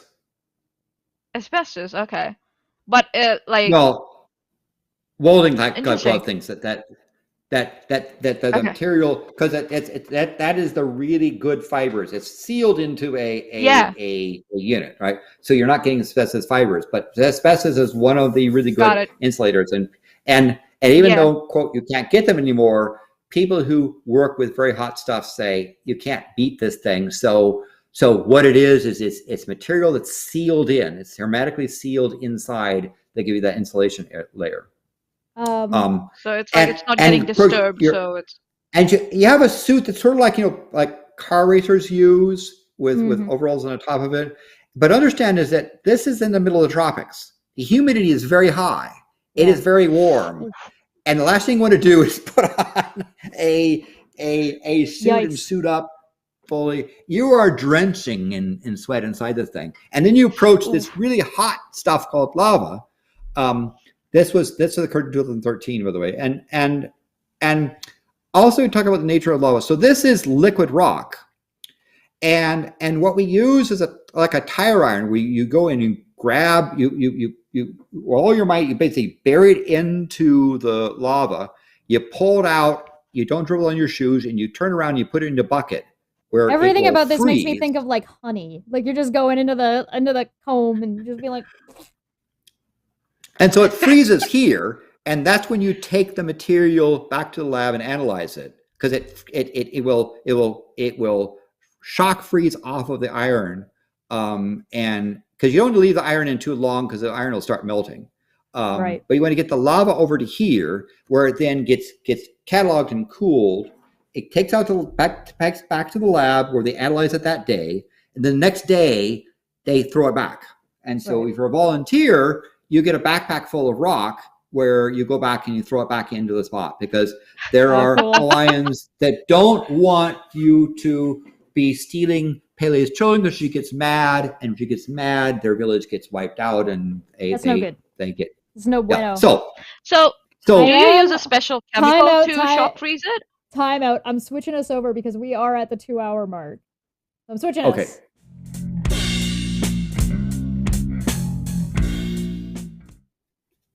All right. We do need to wrap it up. So go, Maanyaa, but we gotta wrap in. Okay. So do you use any special chemical to shock freeze it, or is it just water? Just water. You can't have water.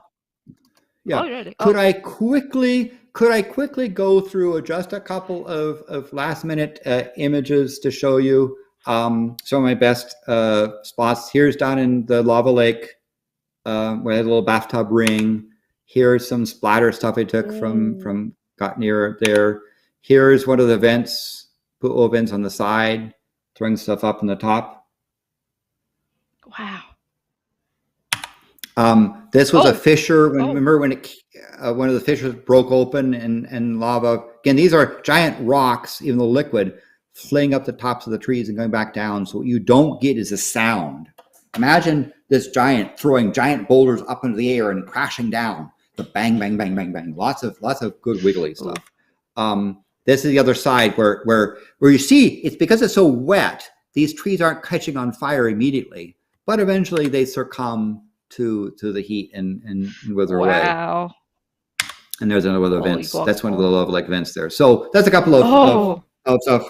And finally, here's another guy here, and then finally here's a picture at This was a case where there's a typhoon, and a lightning bolt lit up the sky, and Pele is glow is down here in the bottom. So basically, Pele did the flash bulb, or the storm did the flash bulb, and Pele had the glow. So basically, a simultaneous lightning's flash to this is at dead of night. This is around midnight. That was her and her boyfriend hooking up.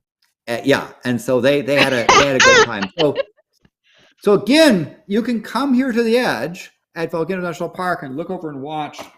No guarantee she's going to be doing it tomorrow, but hey, go check it out. Last minute questions. Awesome.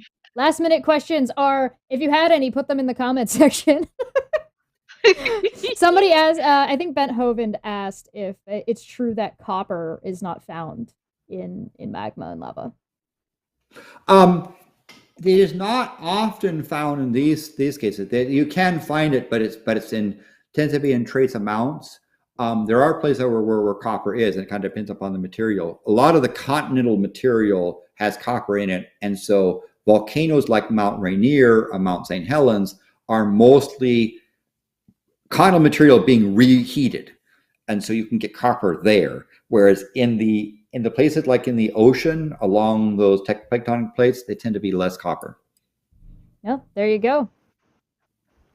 We got to get out of here, so go check out Landon's Discord. Landon, if you would like to leave a link to the Discord, either in the comment section or in the live chat, that would be fantastic, because I know people were asking about it. Yeah. So I go to the live chat. Can I send you? How can I send you that section right now? Because I had been on Discord. If you have that section open, you should be able to right click on that section, and it should just send it. Maanyaa, what do you got going on in the meantime? Anything in particular? Me? Yeah. I am just looking forward to the Johnny Depp trial. So I'll be looking into that. I'm just like, I think so. They are supposed to deliver a verdict by tomorrow, if I'm not wrong. I hope they don't go into the. Well, no, they're not supposed to be. Week. I thought they weren't supposed to be deliberating during the weekend. Yeah, they're not. So I don't know whether is the verdict coming next week, or is it coming? It must. Like in next few hours. It would have to be next week, I assume. Yeah. Okay. So yeah, the anticipation. Holy guacamole! Go and watch the closing arguments, the rebuttals, in how Elaine is apparently time blind. She doesn't know how to manage time. Yeah, I don't blame. Some people cannot manage time. They have time blindness. But I don't know. Lawyers are supposed to be good at it. But it was kind of sad and tragic. But the saving grace for Amber Heard was Rittenhouse. All right, don't get too much into it. We gotta go. Okay, sorry. So one question. So if Josh, if I put into our vMix chat there a link, that link is good for the next 7 days. Do you see that up here? In the vMix chat? Oh yeah, I saw the link. Where? In Discord or in vMix? In the vMix chat, I can see it. I don't even know where that is. You click on the little bubble thing. I'll copy it. I'll give it to you. Okay. If you paste if you paste that link into the chat, so go in and that's the invite that'll good for the next 7 days. If you go to invite, then I'll add you to the science set, and there's science stuff. I will post pictures of volcano. I would say volcano porn, science stuff, all kinds of good things there. So enjoy. Please like and subscribe, and become a patron of these good folk. Consider joining and helping us keep this doing. If you have anything that you want to cover or want to talk about or want to come on to talk about or want to come on to debate or discuss, such as here, or you have a presentation like Landon had, I'm more than happy to host you. Let me know. Yeah. I will catch you guys in less than 30 minutes. So set the invite in a couple days, a day or so. I'll add you the links. Thank you very much. Enjoy and hang to Thanks, Planet Daily. Landon. Thanks, Shash. Thanks. Bye, Ciao. everyone.